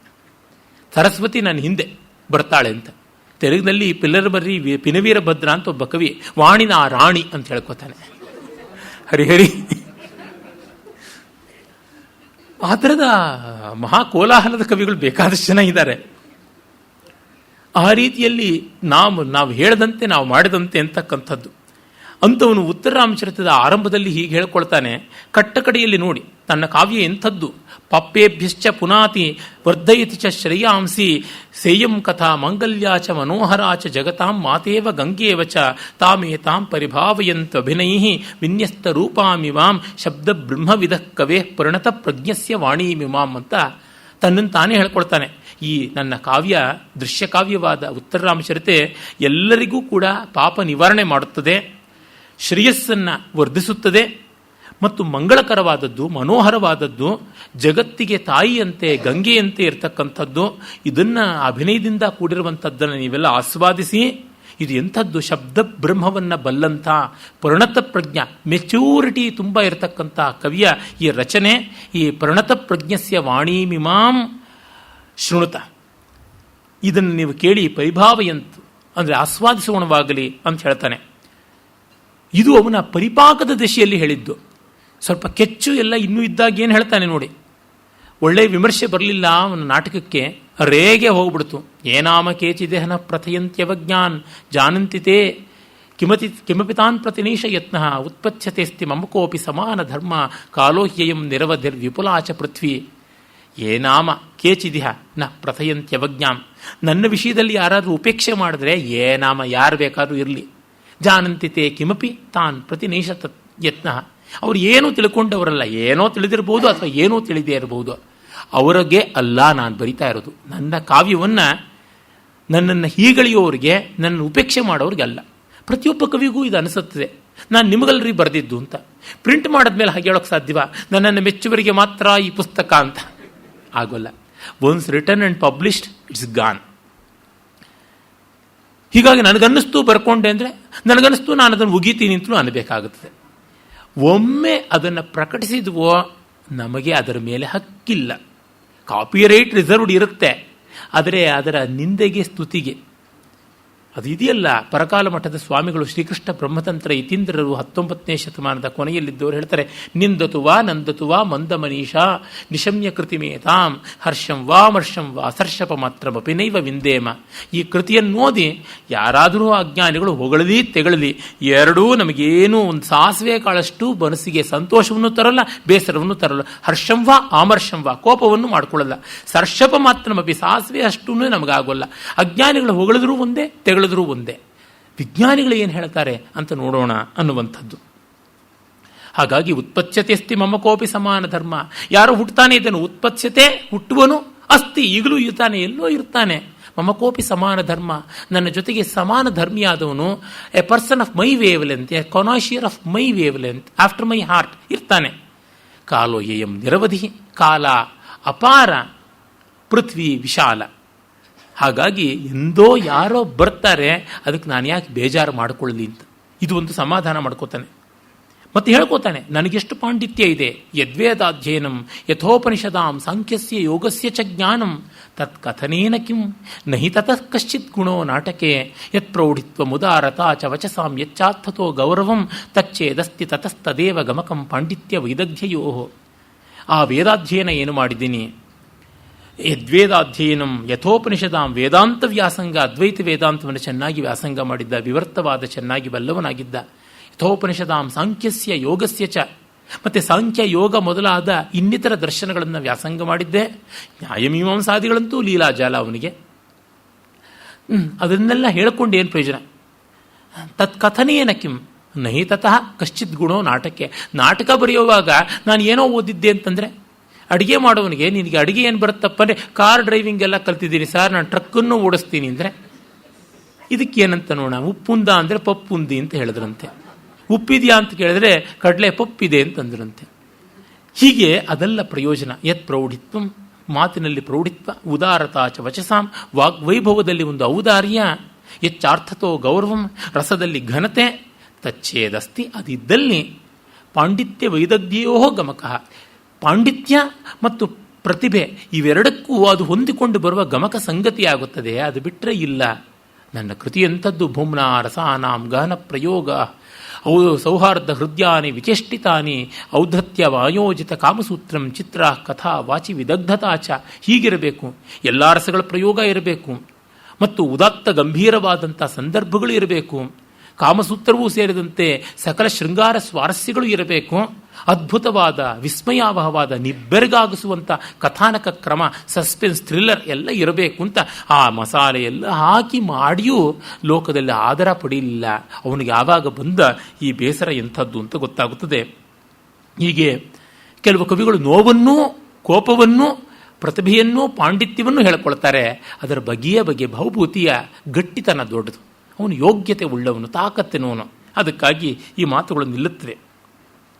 ಮುಂದೆ ನಾವು ನೋಡ್ತೀವಿ, ಲೀಲಾಶುಕನಂಥವರು ಕನ್ಫೆಸ್ ಮಾಡಿಕೊಳ್ತಾರೆ, ಅಯ್ಯೋ ನಾವು ತಪ್ಪು ಮಾಡಿಬಿಟ್ವಿ, ಹೀಗೆ ಮಾಡಬಾರ್ದಾಗಿತ್ತು, ಈಗ ಪ್ರಾಶ್ಚಿತ್ತ ಮಾಡ್ಕೊಳ್ತೀವಿ. ಮಾತರ್ನಾಥ ಪದಮನುಚಿತಂ ಯತ್ಖಲಾನಾಂ ಪುರಸ್ತಾದ್ ಅಸ್ತಾಶಂಕಂ ಜಠರ ಪಿಠರಿ ಪೂರ್ತಯೇ ನರ್ತಿತಾಸಿ ತತ್ಕ್ಷಂತವ್ಯಂ ಸಹಜ ಸರಳೇ ವತ್ಸಲೇ ವಾಣಿ ಕುರ್ಯಾಂ ಪ್ರಾಯಶ್ಚಿತ್ತಂ ಗುಣಗಣನೆಯ ಗೋಪವೇಶಸ್ಯ ವಿಷ್ಣೋ. ಅಮ್ಮ ಸರಸ್ವತಿ, ನಿನ್ನನ್ನು ಹೆಣ್ಣು ಕೋತಿಯಂತೆ ಮನೆ ಮನೆ ಮುಂದೆ ಕುಣಿಸಿಬಿಟ್ವಿ ಈ ಹಾಳು ಹೊಟ್ಟೆ ಪಾಡಿಗಾಗಿ. ಕ್ಷಮಿಸು, ಸಹಜ ಸರಳೇ ವತ್ಸಲೇ ನೀನು. ಹೀಗಾಗಿ ನಿನ್ನನ್ನು ಯಾರ್ಯಾರ ಮುಂದೇನೂ ಮನುಜರ ಮೇಲೆ, ಜಗನ್ಯರ ಮೇಲೆ, ಸಾವವರ ಮೇಲೆ ತನಗೆ ಇಂದ್ರ ಚಂದ್ರ ಶಿಬಿ ಕರ್ಣ ದದೀಚಿ ಅಂತ ಹುಗಳಿಕೊಂಡು ಏನೆಲ್ಲ ಅಶ್ಲೀಲ ಮಾಡ್ಕೊಂಡು ಬಿಟ್ವಿ. ಅಸ್ಯ ದಗ್ಧೋದರಸ್ಯ ಅರ್ಥಂ ಕಿಂ ನ ಕುರ್ವಂತಿ ಪಂಡಿತಾ ವಾನರೀಮಿವ ವಾಗ್ದೇವೀಂ ನರ್ತಯಂತಿ ಗೃಹೇ ಗೃಹೇ. ಈ ಹಾಳು ಹೊಟ್ಟೆಗಾಗಿ ಮಾತನ್ನು ಹಿಂಗೆಲ್ಲ ಮಾರಿಕೊಂಡು ಬಿಡ್ತೀವಿ. ಪೋತನ ಎಲ್ಲ ಹೇಳ್ತಾನಲ್ಲ, ಮನುಜೇಶ್ವರಾಧುಮುಲ ಕಿಚ್ಚಿ ಪುರಂಬುಲು ಸಮ್ಮೂಲು ವಾಹನಮೂಲಂ ಸಮ್ಮೆಟ ವೆರಿಟುಲಂಬೊಡಕ ವೇಟುಲಂಬೊಡಕ ಸಮ್ಮತಿತೋ ಹರಿಕಿಚ್ಚೆ ನೀ ಬಮ್ಮೆನ ಪೋತರಾಜೊಕಡು ಭಾಗವತಂಬು ಜಗದ್ದಿತಮ್ಮುಗಂ ಅನ್ನುವ ಅಲ್ಲಿ ಯಾರ್ಯಾರಿಗೂ ಏಲೆಲ್ಲೋ ಮಾರ್ಕೊಂಡು ಬಿಡ್ತೀವಿ ನಮ್ಮ ವಿದ್ಯೆನ. ಯೋಗ್ಯತೆ ಇಲ್ಲದೇ ಇದ್ದವ್ರನ್ನೆಲ್ಲ ಕೊಂಡಾಡ್ಬಿಡ್ತೀವಿ. ಅದಾತಾರಂ ದಾತ್ರ ಪ್ರವರಂ ಅವಿನೀತಂ ವಿನಯನಂ ಅಕುಲ್ಯಂ ಕುಲ್ಯಂ ತ್ವಾಂ ವಿಗತ ವಿಜಯಂ ವಿಶ್ವಜಯನಂ ಕುರೂಪಂ ರೂಪಾಢ್ಯಂ ಅಕುಲ್ಯಂ ಕುರೂಪಂ ರೂಪಾಢ್ಯಂ ವಿಗತ ವಿಜಯಂ ವಿಶ್ವವಿಜಯಂ ರೂಪ ಅಕುಲ್ಯಂ ಕುಲ್ಯಂ ತ್ವಾಂ ಅಹಮವದಂ ಆಶಾಪರವಶಃ ಮೃಷಾವಾದೋ ಯುಕ್ತಸ್ತ್ವೈ ಖಲು ಮೃಷಾವಾದಿನಿಮಯಿ ಅಂತ ಒಬ್ಬ ಹೇಳ್ಕೊತಾನೆ. ದಾನಿ ಅಲ್ಲದ ಜಿಪುಣನನ್ನ ದಾನಿ, ಅಭಿನವ ಕರ್ಣ, ದಾನವೀರ ಶೂರಕರ್ಣ, ಬಲೀಂದ್ರ ದದೀಚಿ ಅಂತ ಕೊಂಡಾಡ್ಬಿಟ್ಟೆ. ಮಹಾಕುರೂಪಿಯನ್ನ ನವನವಮನ್ಮಥ ಅಂತ ಕೊಂಡಾಡ್ಬಿಟ್ಟೆ. ಮಹಾಭೀರುವನ್ನ ಹೇಡಿಯನ್ನ ಮಹಾಪರಾಕ್ರಮಿಯ ಅರ್ಜುನನ ಮಟ್ಟದವನು ಅಂತೆಲ್ಲ ಹೇಳಿಬಿಟ್ಟೆ.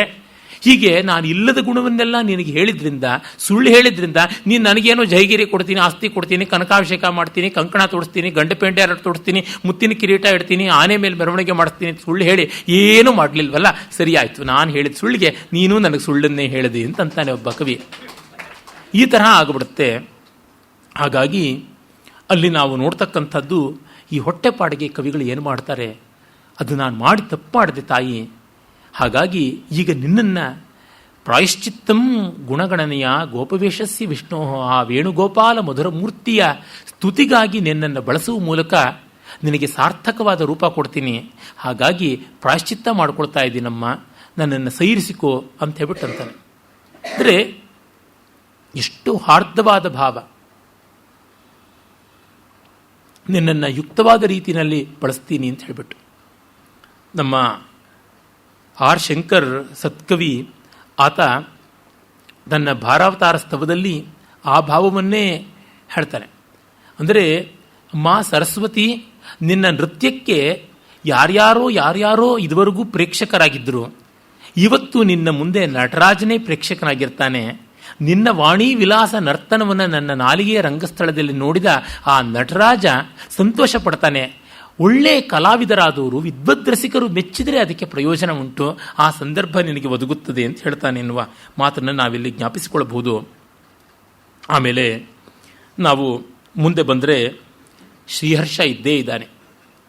ನೈಷಧೀಯ ಚರಿತವನ್ನು ಬರೆದವನು, ಖಂಡನ ಖಂಡಕಾದ್ಯಾದಿ ವಿದ್ವದ್ ಗ್ರಂಥಗಳನ್ನು ಬರೆದವನು, ಚಿಂದ ಪ್ರಶಸ್ತಿ ಇರ್ಬೋದು, ಅರ್ಣವ ವರ್ಣನ ಮೊದಲಾದ ಅನೇಕ ಗ್ರಂಥಗಳನ್ನು ಬರೆದದ್ದು ಇಂದು ಅನುಪಲಬ್ಧ. ಕೇವಲ ಶಾಸ್ತ್ರ ಗ್ರಂಥವಾಗಿ ಖಂಡನ ಖಂಡಕಾದ್ಯ ಮತ್ತು ಕಾವ್ಯ ಗ್ರಂಥವಾಗಿ ನೈಷಧೀಯ ಚರಿತ ಎರಡೇ ಇರತಕ್ಕಂಥದ್ದು.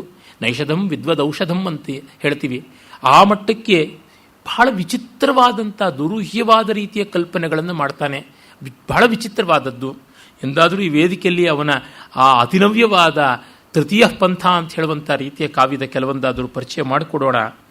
ಅವನು ಹೇಳ್ಕೊಳ್ತಾನೆ ತನ್ನ ಕಾವ್ಯದ ಕೊನೆಯಲ್ಲಿ, ಗ್ರಂಥಗ್ರಂಥಿರಿಹ ಕ್ವಚಿತಪಿ ನ್ಯಾಸಿ ಪ್ರಯತ್ನಾನ್ಮಯ ಪ್ರಾಜ್ಞಂ ಮನ್ಯಮನ ಹಠೇನ ಪಠಿತಿ ಮಾಸ್ಮಿನ್ ಕಲಕ್ಕೇಲತು ಶ್ರದ್ಧಾರದ್ಧ ಗುರು ಶ್ರಥೀಕೃತ ದೃಢ ಗ್ರಂಥಿ ಸಮಾಸ್ವಾದಯತು ಏತತ್ ಕಾವ್ಯ ರಸೋರ್ಮಿ ಮಜ್ಜನ ಸುಖ ವ್ಯಾಸಜ್ಜನಂ ಸಜ್ಜನ.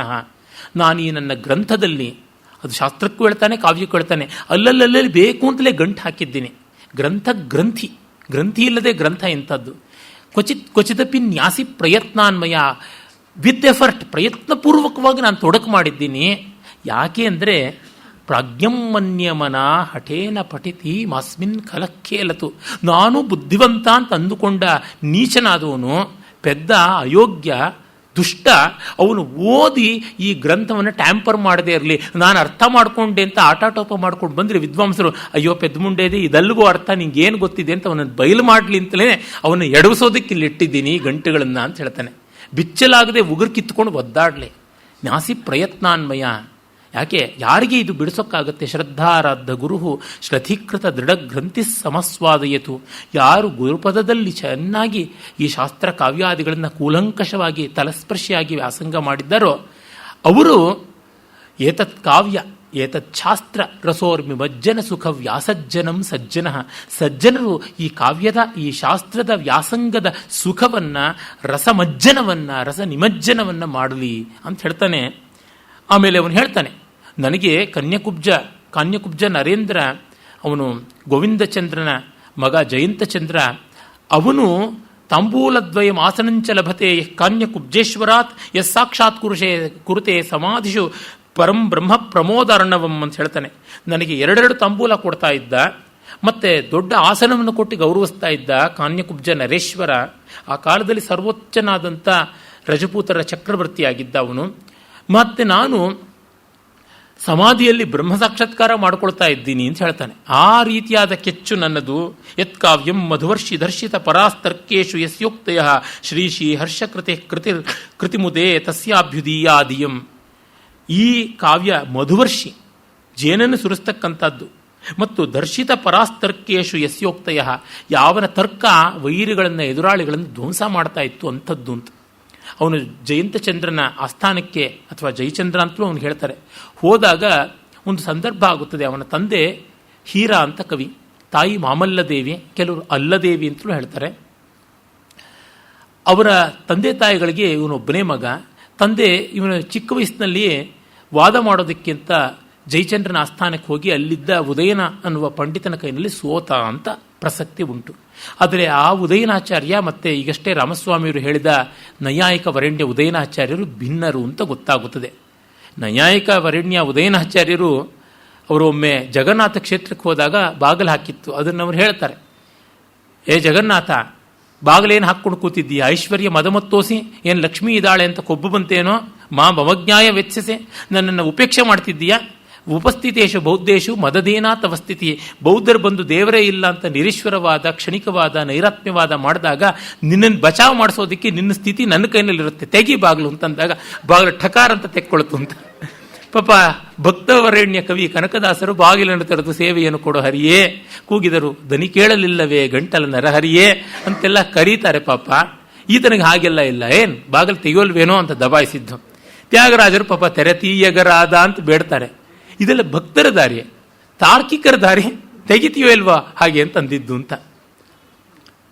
ಹೀಗೆ ಈ ರೀತಿಯಾದ ಕೆಚ್ಚು ಒಂದು ಉಂಟಲ್ಲ, ಅದು ಕಾಳಿದಾಸ ಮಾಡಿದ್ದಲ್ಲ, ಒಂದು ಕಥೆ ಉಂಟು. ದಂಡಿಗೂ ಕಾಳಿದಾಸನಿಗೂ ಸ್ಪರ್ಧೆ ಬಂತು ಅಂತ, ಇಬ್ಬರಿಗೂ 300 ವರ್ಷ ಅಂತರ ಉಂಟು.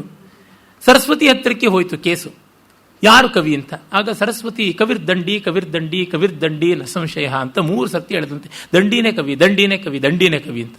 ಇವನಿಗೆ ರೇಗೋಯ್ತು. ದಂಡಿಗೆ ಪ್ರಾಸವಾಗಿ ಕೋಹಂಬ್ರೂಹಿತದ ರಂಡೆ ಅಂತ ಕೇಳದಂತೆ, ನಾನು ಯಾವಳೆ ಹೇಳು ಅಂತ. ತ್ವಮೇವಾಹಂ ನ ಸಂಶಯ, ನಾನು ನೀನೇಪ್ಪ, ನೀನು ಜುಜುವಿ ಕವಿತ್ವಕ್ಕೆ ಯಾಕೆ ಚಿಂತೆ ಮಾಡ್ತೀಯಾ, ನೀನೇ ನಾನಾಗಿದ್ದೀನಿ ಅಂತ ಅಂದಳು ಅಂತ. ಹೀಗೆಲ್ಲ ಉಂಟು ಈ ದಬಾವಣೆಗಳು, ಇವನ್ನೆಲ್ಲ ನಾವು ಕಾಡ್ತೀವಿ. ಹಾಗೆ ಶ್ರೀಹರ್ಷ ಆ ರೀತಿಯಾದವನು ಉದಯನ ಅನ್ನುವ ತಾರ್ಕಿಕನ ಕೈನಲ್ಲಿ ತಂದೆ ವಾದಿಸಿ ಸೋತು ಪರಾಭವದಿಂದ ಸತ್ತು ಹೋದ ನೋವಿನಿಂದ ಅಂತ. ಆಗ ತಾಯಿ ಮಾಮಲ್ಲ ದೇವಿ ಚಿಂತಾಮಣಿ ಮಂತ್ರವನ್ನು ಉಪದೇಶ ಮಾಡಿ ವಿಂಧ್ಯವಾಸಿನಿ ದೇವಿ ಕಟಾಕ್ಷವಾಗಲಿ ಅಂತ ಮಡಲಿನಲ್ಲಿರಿಸಿಕೊಂಡು ವಿಷ ಕುಡಿದು ಬಿಟ್ಲು. ಶವದ ಮೇಲೆ ಕೂತು ಈ ಜಪ ಮಾಡಿದ್ರೆ ಬೇಗ ಸಿದ್ಧಿಯಾಗುತ್ತದೆ ಅಂತ ಒಂದು ನಂಬಿಕೆ, ಯಾರೂ ಪ್ರಯತ್ನ ಪಡಬೇಡಿ.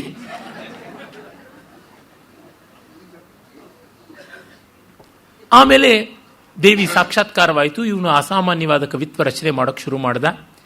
ಇವನಿಗೆ ಬರೆದ ಪದ್ಯ ಯಾರಿಗೂ ಅರ್ಥವೇ ಆಗ್ತಾ ಇರಲಿಲ್ವಂತೆ. ಮತ್ತೆ ದೇವಿಯನ್ನು ಹೋಗಿ ಬೇಡ್ದ, ಅಮ್ಮ ಏನು ಯಾರಿಗೂ ನನ್ನ ಪದ್ಯಗಳು ಅರ್ಥವಾಗ್ತಾ ಇಲ್ಲ, ಇಷ್ಟು ಓವರ್ ಡೋಸ್ ಆಗಿಬಿಟ್ರೆ ಗತಿ ಏನು, ಕಡಿಮೆ ಮಾಡು ಅಂತ. ಆಗ ನೀನು ತೊಂಡೆಕಾಯಿ ಚಪ್ಪರದ ಕೆಳಗೆ ಕೂತು ದಿವಸ ಎಮ್ಮೆ ಮೊಸರಲ್ಲಿ ಉದ್ದಿನ ಕಾಳನ್ನು ನೆನೆಸ್ಕೊಂಡು ತಿನ್ನೋ ಬುದ್ಧಿ ಮಂದವಾಗುತ್ತೆ, ಆಗ ನಿನ್ನ ಪದ್ಯ ಎಲ್ರಿಗೂ ಅರ್ಥವಾಗುತ್ತೆ, ವಿದ್ವಾಂಸರಿಗೆ ಸ್ವಲ್ಪ ಅರ್ಥವಾಗುತ್ತೆ ಅಂತ. ಆಗ ಹಾಗೆ ಮಾಡ್ದ. ಅವನ ಸೋದರ ಮಾವ ಕಾಶ್ಮೀರದ ಅಲಂಕಾರಿಕ ವರೇಣ್ಯ ಮಮ್ಮಟ ಅಂತ ಒಂದು ಕಥೆ ಉಂಟು. ಇವೆಲ್ಲ ಸತ್ಯ ಎಷ್ಟರ ಮಟ್ಟಿಗೆ ಗೊತ್ತಿಲ್ಲ, ಕಥೆಯಾಗಿ ಉಂಟು. ಏನು ಮಾಡ್ತಾ ಇದೆಯಾ ಅಂತ ಕೇಳಿದ್ರೆ, ಅಶೇಷ ಶೇಮುಷಿ ಮೋಷಂ ಮಾಶಮಶ್ನಾಮಿ ಮಾತುಲ ಬಿಂಬವಲ್ಲಿ ವಿತಾನಾದ ಪಿವಾಮಿ ದಧಿಮಾಶಂ ಅಂತಂದ ಅಂತ. ಅಶೇಷ ಶೇಮುಷಿ ಮೋಷಂ, ನಿಶೇಷವಾದಂತಹ ಮಹಾ ಮೇಧಸ್ಸನ್ನು ಕಡಿಮೆ ಮಾಡ್ಕೊಳ್ಳೋದಕ್ಕೆ ಮಾಶಾನ್ ಅಶ್ನಾಮಿ, ಉದ್ದಿನ ಕಾಳುಗಳನ್ನು ತಿಂತಾ ಇದ್ದೀನಿ ಅಂತಂದ. ಅಶೇಷ ಶೇಮಿಷಿ ಮೋಷಂ ಗೊತ್ತಾಯಿತು ಅಂತ ಸ್ವಲ್ಪ ಕಷ್ಟಪಟ್ಟು ಮಮ್ಮಟ ಅರ್ಥ ಮಾಡಿಕೊಂಡ ಅಂತ.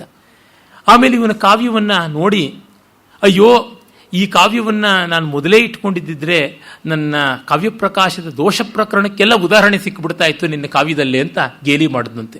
ಅದಕ್ಕೆ ರೇಗೋಗ್ಬಿಟ್ಟು ಕಾವ್ಯಪ್ರಕಾಶೋ ಯವನಃ ಕಾವ್ಯಾಲೀಚ ಕುಲಾಂಗನ ಅನೇನ ಪ್ರಸಭಾ ಕೃಷ್ಟ ಕಷ್ಟಾಮೇಷಾತ್ ಶೃಣುತೆ ದಶಾಂ ಅಂತ ಬೈದ. ಈ ಕಾವ್ಯಪ್ರಕಾಶಕಾರನೇ ಒಬ್ಬ ಯವನ ಮುಸ್ಲಿಂ, ನನ್ನ ಕಾವ್ಯವೇ ಒಬ್ಬ ಸಾಧ್ವಿ ಸ್ತ್ರೀ, ಇವನ ಕೈಗೆ ಸಿಕ್ಕಿಬಿದ್ದು ನನ್ನ ಕಾವ್ಯ ಕನ್ನಿಕೆ ಎಂತೆಂಥ ಒದ್ದಾಟಕ್ಕೆ ತುತ್ತಾದ್ಲು, ಇವನು ಎಷ್ಟು ಅತ್ಯಾಚಾರ ಮಾಡ್ತಾ ಇದ್ದಾನೆ ಅಂತ ಬೈದ ಅಂತ. ಅವನು ಮತ್ತೆ ಮಹಾತಾರ್ಕಿಕನೂ ಆಗಿದ್ದ. ತನ್ನ ತಂದೆಯ ಸಾವಿನ ಸೇಡು ತೀರಿಸ್ಕೊಳ್ಳೋದಕ್ಕೆ ಅಂತ ಕಾನ್ಯಕುಬ್ಜಕ್ಕೆ ಹೋಗ್ತಾನೆ. ಹೋದಾಗ ಅಲ್ಲಿ ಮಹಾರಾಜನ ಮೇಲೆ ಪದ್ಯ ಹೇಳಿ ಸಭೆಗೆ ಬರ್ತಾನೆ. ಆ ಪದ್ಯಗಳೆಲ್ಲ ನಾನು ಸಮಯಾಭಾವದಿಂದ ಹೇಳ್ತಾ ಇಲ್ಲ. ಗೋವಿಂದನಂದನತೆಯಾಚ ಉಪಶ್ರಿಯಾಚ ಮಸ್ಮಿನ್ ನೃಪೇ ಕುರುತ ಕಾಮಧಿಯಂ ತರುಣಿಯ ಅಸ್ತ್ರೀಕರೋತಿ ಜಗತಾಂ ವಿಷಯೇ ಸ್ಮರಸ್ತ್ರೀರಸ್ತ್ರೀ ಜನ ಪುನರನೇನ ವಿಧೀಯತೆ ಸ್ತ್ರೀ ಅಂತ ಹೇಳ್ತಾನೆ. ಆಮೇಲೆ ಹೇಳ್ಕೊತಾನೆ, ಸಾಹಿತ್ಯೇ ಸುಕುಮಾರ ವಸ್ತುನಿ ದೃಢ ನ್ಯಾಯಗ್ರಹ ಗ್ರಂಥಿಲೇ ತರ್ಕೇ ವಾ ಮಯಿ ಸಂವಿಧಾತರಿ ಸಮಂ ಲೀಲಾಯತೆ ಭಾರತೀ ಭೂಮಿರ್ವಾ ಶಯ್ಯಾವಸ್ತು ಮೃದುತ್ತರ ಛದವತಿ ದರ್ಭಾಂಕುರೈರಾಸ್ತ್ರತ ಭೂಮಿರ್ವಾ ಹೃದಯಂಗಮೋ ಯದಿ ಪತಿ ತುಲ್ಯಾರತಿರ್ಯೋಷಿತಾಂ ಅಂತ ಹೇಳ್ಬಿಟ್ಟು ಹೇಳ್ತಾರೆ. ಅಂದರೆ ನಾನು ಸಾಹಿತ್ಯದಲ್ಲಾಗಲಿ ತರ್ಕದಲ್ಲಾಗಲಿ ಸಮವಾಗಿ ಸಂವಿಧಾತರಿ, ಎಲ್ಲವನ್ನ ವಿಭಾಗ ಮಾಡಿಕೊಂಡು ಬ್ರಹ್ಮನಂತೆ ಮಾಡುವ ನನ್ನಲ್ಲಿ ಲೀಲಾಜಾಲವಾಗಿ ಪ್ರವಾಹ ಮಾಡುತ್ತದೆ. ಅದು ಹೇಗೆ ಅಂತಂದರೆ, ಗಂಡ ಒಲದವನಾಗಿದ್ದರೆ ದರ್ಭೆ ಹುಲ್ಲು ಕಲ್ಲು ಮುಳ್ಳಿನ ನೆಲ ಆಗಿರಬಹುದು, ಸುಪ್ಪತ್ತಿಗೆ ಹಾಸಿಗೆ ಆಗಿರ್ಬೋದು, ಹೆಂಗಸರು ಸಮಾನವಾಗಿ ಸುಖ ಕೊಡ್ತಾರೆ. ಆ ರೀತಿ ನನ್ನ ಮಾತು ಅಂತ. ಅವನ ಮಾತಿಗೂ ಅವನು ಕೊಡೋ ದೃಷ್ಟಾಂತಕ್ಕೂ ನೋಡಿ ಏನಿದೆ ಕೆಚ್ಚು. ನೀ ತುಂಬಿದ ಸಭೆಯಲ್ಲಿ ಹಿಂಗೆ ಹೇಳಬಲ್ಲವನಾಗಿದ್ದ. ಈ ಥರದ್ದೆಲ್ಲ ಶ್ರೀಹರ್ಷನ ಅಬ್ಬರಗಳಾಗಿ ನಾವು ನೋಡ್ತೀವಿ. ತಾಕತ್ತಿರ್ತಕ್ಕಂಥವ್ರು. ಆತ ಕಾಳಿದಾಸನಂಥ ಕವಿಯಲ್ಲ, ಅದೇ ಬೇರೆ ಒಂದು ರೀತಿಯಲ್ಲಿ ಪರಾಕಾಷ್ಠೆಗೆ ಹೋದಂಥವನು. ಆ ದಾರಿಗೆ ಅವನೇ ಪರಮಾಚಾರ್ಯ ಅಂತ ಅನ್ನಬಹುದು. ಮುಂದಿನವರು ಅನೇಕರು ಈ 19ನೇ ಶತಮಾನದವರೆಗೂ ವಿದ್ವತ್ ಕವೀಂದ್ರ ಆ ದಾರಿಯನ್ನೇ ಅನುಸರಿಸಿದ್ರು. ಅಂದರೆ ಸಾಮಾನ್ಯ 800 ವರ್ಷ 700 ವರ್ಷ ಅಖಂಡವಾಗಿ ಏಕಛತ್ರಾಧಿಪತ್ಯ ಮಾಡಿದ್ನಲ್ಲ ಆ ಜಾಡಿನಲ್ಲಿ, ತುಂಬ ದೊಡ್ಡ ಸಾಧನೆ. ಇವತ್ತು ಆ 60-70 ವರ್ಷ ನಿಲ್ಲೋಕ್ಕಾಗ್ತಾ ಇಲ್ಲ ರಚನೆಗಳಿಗೆ ಅಂತಂದರೆ ತುಂಬ ದೊಡ್ಡ ಸಾಧನೆ ಹೌದು ಅಂತ ಅನಿಸುತ್ತದೆ. ಆಮೇಲೆ ನಾವು ನೋಡ್ತಕ್ಕಂಥದ್ದು ಮುಂದೆ ಹೆಚ್ಚೆಚ್ಚು ಆಡಂಬರ ಅಬ್ಬರಗಳನ್ನು ಮಾಡ್ಕೊಂಡು ಬಂದಂಥ ಕವಿಗಳನ್ನು. ಆದರೆ ಅಲ್ಲಿಯೂ ಕೂಡ ಮಹನೀಯರು ಎಷ್ಟೋ ಜನ ಇದ್ದರು. ಅಂಥವರಲ್ಲಿ ಒಬ್ಬರು ಅಗ್ರಗಣ್ಯರಾದವರು ನಿಗಮಾಂತ ದೇಶಿಕರು, ವೇದಾಂತ ದೇಶಿಕರು ಅಂತ ಹೆಸರಾದ ವೆಂಕಟನಾಥರು. ತರ್ಕ ಸಾಹಿತ್ಯ ಕಾವ್ಯ ಎರಡೂ ಬೇರೆ ಬೇರೆ. ಒಂದು ಹಾರ್ಡ್ ಸೈನ್ಸ್, ತರ್ಕ ಅಂದರೆ ಒಂದು ರೀತಿ ಮ್ಯಾಥಮೆಟಿಕ್ಸ್ ಅಂತ ಅನ್ಬೋದು. Mathematics is toughest language and that is the language of science. ಅದನ್ನು ಮತ್ತೆ ಅತಿ ಕೋಮಲವಾದ ಪೇಶಲವಾದ ಸಾಹಿತ್ಯ ಎರಡನ್ನೂ ಬಲ್ಲವರು. ಕವಿತಾರ್ಕಿಕ ಸಿಂಹರು ಅಂತಲೇ ಇವರು ಹೆಸರು ಪಡೆದವರು. ನೈಷಧೀಯ ಚರಿತ ಬರೆದ ಶ್ರೀಹರ್ಷನಂತೆಯೇ ಇವರು ಕೂಡ ಕವಿತಾರ್ಕಿಕ ಸಿಂಹ. ಅವರು ಬರ್ಕೊಳ್ತಾರೆ, ಕಾವ್ಯೇಶು ಕೋಮಲಧಿಯ ವಯಮೇವ ನಾಣ್ಯ. ಕಾವ್ಯದಲ್ಲಿ ಅತ್ಯಂತ ಕೋಮಲವಾದ ಮನಸ್ಸಿನವರು ನಾವೇ. ತರ್ಕೇಶು ಕರ್ಕಶಧಿಯೋ ವಯಮೇವ ನಾಣ್ಯ. ತರ್ಕದಲ್ಲಿ ಅತ್ಯಂತ ಕರ್ಕಶವಾದ ಮಾತು ನಮ್ಮದೇನೆ. ತತ್ವೇ ವಿನಿಶ್ಚಿತ ಧಿಯೋ ವಯಮೇವ ನಾಣ್ಯ. ಕಾವ್ಯವಾಗಲಿ ತರ್ಕವಾಗಲಿ ಕಟ್ಟ ಕಡೆಗೆ ಶಾಂತಿಗೆ ಬರಬೇಕು. ಶಾಂತಿ ತತ್ವನಿಶ್ಚಯದಿಂದ ಆಗುತ್ತದೆ. ಅದರಲ್ಲಿ ನಾವೇ, ಇನ್ಯಾರೂ ಅಲ್ಲ. ತತ್ವೇಶು ನಿಶ್ಚಿತ ಧಿಯೋ ವಯಮೇವ ನಾಣ್ಯ. ಇದು ಯಾಕಾಯ್ತು ಇವೆಲ್ಲ? ಕೃಷ್ಣೇ ಸಮರ್ಪಿತ ಧಿಯೋ ವಯಮೇವ ನಾಣ್ಯ. ಕೃಷ್ಣನಲ್ಲಿ ಸಮರ್ಪಿತವಾದ ಮನಸ್ಸು ನಮ್ಮದೇ, ಇನ್ಯಾರದೂ ಅಲ್ಲ ಅಂತ ಆ ಮಹಾನುಭಾವರಿಗಿತ್ತು. ಅವರ ನಮ್ರತೆ ಸೌಜನ್ಯ ಎಂಥದ್ದು ನೋಡಿ. ಅವರು ಬಡಗಲೆ ಪಂಥದ ಪರಮಾಚಾರ್ಯರು. ಒಂದೇ ಶ್ರೀ ವೈಷ್ಣವ ಪರಂಪರೆಯಲ್ಲಿ ಅವ್ರಿಗಾಗದೇ ಇದ್ದವರು ತೆಂಗಲೆ ಗುಂಪಿನಲ್ಲಿ ಕೆಲವರಿದ್ದರು. ಯು ನಾಮ ಇವ್ರದಾದರೆ ವೈನಾಮ ಅವ್ರದ್ದು. ಅವರು ಮನೆಗೆ ಕೆಲವರು ಚಪ್ಪಲಿಗಳನ್ನು ತೋರಣವಾಗಿ ಕಟ್ಟಿಬಿಟ್ರು. ಇವರು ಬಾಗಿಲು ತೆಕ್ಕೊಂಡು ಹೊರಗೆ ಬರ್ತಾ ಇದ್ದಂತೆ ಚಪ್ಪಲಿ ತಲೆಗೆ ಏಟು ಬಿತ್ತು. ಆಗ ಅವರು ಬೇಸರ ಪಟ್ಕೊಳ್ಳಿಲ್ಲ. ಕರ್ಮಾವಲಂಬಕಾ ಕೇಚಿತ್ ಜ್ಞಾನಾವಲಂಬಕಾ ವಯಂತು ಹರಿದಾಸಾನಾಂ ಪಾದರಕ್ಷಾವಲಂಬಕಾ. ಕೆಲವರು ಕರ್ಮಾವಲಂಬಕರು, ಕೆಲವು ಜ್ಞಾನಾವಲಂಬಕರು. ನಾವು ಹರಿಭಕ್ತರ ಪಾದರಕ್ಷಾವಲಂಬಕರು ಅಂತ ಹೇಳಿದ್ರು ಪದ್ಯವನ್ನು. ಎಷ್ಟು ದೊಡ್ಡ ಮಾತು! ಅವರು ಹೇಳ್ಕೋತಾರೆ, ನಾಸ್ತಿ ಪಿತ್ರಾರ್ಜಿತಂ ಕಿಂಚಿನ್ ನಮಯಾ ಕಿಂಚಿದಾರ್ಜಿತಂ ಅಸ್ತಿ ಮೇ ಹಸ್ತಿಶೈಲಾಗ್ರೆ ವಸ್ತು ಪೈತಾಮಹಂ ಧನಂ. ನಾನು ಸಂಪಾದಿಸಿದ್ದು ಏನೂ ಇಲ್ಲ, ನಮ್ಮಪ್ಪ ಸಂಪಾದಿಸಿದ್ದು ಏನೂ ಇಲ್ಲ. ಆದರೆ ನಮ್ಮ ತಾತ ಪಿತಾಮಹ ಸಂಪಾದಿಸಿದ್ದದ್ದು ಹಸ್ತಿಶೈಲ, ಕಂಚಿಯ ವರದರಾಜಸ್ವಾಮಿ ರೂಪದಲ್ಲಿದೆ. ಶ್ರೀಹಸ್ತಿಶೈಲ ಶಿಖರೋಜ್ವಲ ಪಾರಿಜಾತಂ ಅಂತ ನಾವು ಶ್ರೀಹಸ್ತಿಶೈಲ ಶಿಖರೋಜ್ವಲ ಪಾರಿಜಾತ ಅಂತ ನಾವು ಆ ವರದರಾಜಸ್ವಾಮಿನ ಹೇಳ್ತೀವಿ. ಆ ವರದರಾಜಸ್ವಾಮಿ ಸಾಕ್ಷಾತ್ಕಾರ ಮಾಡಿಕೊಂಡ ಕಂಚಿ ಕೈಯಲ್ಲಿ ಇವರಿದ್ದದ್ದು. ಹಾಗಾಗಿ ಅವ್ರು ಹೇಳ್ತಾರೆ, ಬ್ರಹ್ಮ ಅಲ್ಲಿ ಸಾಕ್ಷಾತ್ಕಾರ ಮಾಡಿಕೊಂಡು ಸ್ವಾಮಿ ವರದರಾಜನಾಗಿ ಅವತರಿಸಿದ್ದು, ಸಾಕ್ಷಾತ್ಕಾರ ಮಾಡಿದ್ದು ಅಲ್ಲಿ ಉದ್ಭವ ಮೂರ್ತಿ ಅಂತ. ನಮ್ಮಪ್ಪ ಇಲ್ಲ, ನಾನಿಲ್ಲ ಸಂಪಾದಿಸಿದ್ದು, ನಮ್ಮ ತಾತ ಬ್ರಹ್ಮ ಪಿತಾಮಹ ಸಂಪಾದಿಸಿದ ದುಡ್ಡಿದೆ, ಅದು ಸಾಕು, ನಮಗಿನ್ಯಾವುದು ಬೇಡ, ತಾತನಾಸ್ತಿ ಇದೆ ಅಂತ ಅವರ ಆ ರೀತಿಯಾದ ಧನ್ಯತೆಯನ್ನು ವ್ಯಕ್ತಪಡಿಸ್ತಾ ಇದ್ದರು. ಅವರಿಗೂ ವಿಜಯನಗರ ಸಾಮ್ರಾಜ್ಯದ ಡಿಂಡಿಮ ಕವಿಗಳಿಗೂ ಆದಂಥ ವಾದ ಅಂತ ಕೆಲವು ಪದ್ಯಗಳು ಉಂಟು. ಆಗ ನಡೀತಾ ಇದ್ದ ವಾದಗಳ ಬಗೆ ಎಂಥದ್ದು ಅನ್ನೋದಕ್ಕೆ ನಿಮಗೆ ಒಂದು ಉದಾಹರಣೆಯಾಗಿ ಅಲ್ಲಿ ನೋಡಬಹುದು. ಅಲ್ಲಿ ಡಿಂಡಿಮ ಮತ್ತು ಇವರಿಬ್ಬರಿಗೂ ಕೂಡ ವಾದ ಆಗ್ತಾ ಇತ್ತು. ಡಿಂಡಿಮ ಹೇಳ್ತಾನೆ, ಚಿತ್ವಾ ಅರಣ್ಯಾತಿ ವಿಷಮಲಿನ ವಿಷಮಲತಾ ಗುಲ್ಮ ದುರ್ಗಾಣಿ ಸದ್ಯ ಪ್ರಾಪ್ತಂ ಮಾಂ ಪಕ್ಕಣ ಅಂತಂ ಬತಮಶಕ ತತಿರ್ಭುಕ್ಕಣೈರ್ ಧಿಕ್ಕರೋತಿ ಲಜ್ಜಂತೆ ಹಂತು ಮೇನಾಂ ಮದಕರಟಿ ಘಟ ಕುಂಭ ಪೀಠಿ ವಿಪಾಟ ಕ್ರೀಡಾ ಧೌರೇಯ ಧಾರ ಮಮಕಲು ನಕರ ಕಿಂಕರೋಮಿ ಕ್ವಯಾಮಿ. ನಾನು ದಟ್ಟವಾದ ಕಾಡಿನಲ್ಲಿ ಕೊಬ್ಬಿದ ಆನೆಗಳು ಯಾವುದಿವೆ ಅವುಗಳನ್ನೇ ಸೀಳಬೇಕಾದಂಥವನು ನಾನು. ಆದರೆ ನನ್ನೆದುರಿಗೆ ಇವತ್ತು ಸೊಳ್ಳೆಗಳು ಕಾಣಿಸ್ತಾ ಇವೆ, ನಾನು ಏನು ಮಾಡಲಿ ಅಂತ ಅವನ ಡಿಂಡಿಮ ಕವಿಯ ಆಟಾಟೋಪ. ಅದಕ್ಕೆ ಇವರು ಹೇಳ್ತಾರೆ ಇದೆಲ್ಲ ಸರಿಯಿಲ್ಲ ಅಂತ. ಅವನು ಮತ್ತೆ ಇನ್ನೂ ಹೇಳ್ಕೊತಾನೆ, ಪ್ರಾಜ್ಞಾನಾಮೇವ ರಾಜ್ಞಾಂ ಸದಸ್ಯನ ಸಹತೆ ಜಲ್ಪಮಲ್ಪೇತರೇಷಾಂ ಕ್ಷುದ್ರೇಶ್ವಾಕ್ಷೇಪ ಮುದ್ರಾಂ ನಖಲು ಗಣಯತೆ ಡಿಂಡಿಮಃ ಸಾರ್ವಭೌಮಃ ಭಾಂಕುರ್ವದ್ಭೇಕ ಕುಕ್ಷಿಂಭರಿಷು ಭಯಭರೋದ್ಭ್ರಾಂತ ಭೋಗೀಂದ್ರ ಸುಭ್ರೂ ಭ್ರೂಣ ಭ್ರಂಶಿ ಕಿಮಂಬ ಪಣಿಷು ಪತಗರಾಟ್ ಸಂಭ್ರಮೀ ಬಂಭ್ರಮೀತಿ ಅಂತ. ಈ ಉತ್ತರಾರ್ಧಕ್ಕೆ ಬೇರೆ ಒಂದು ಪೂರ್ವಾರ್ಧವೂ ಇದೆ.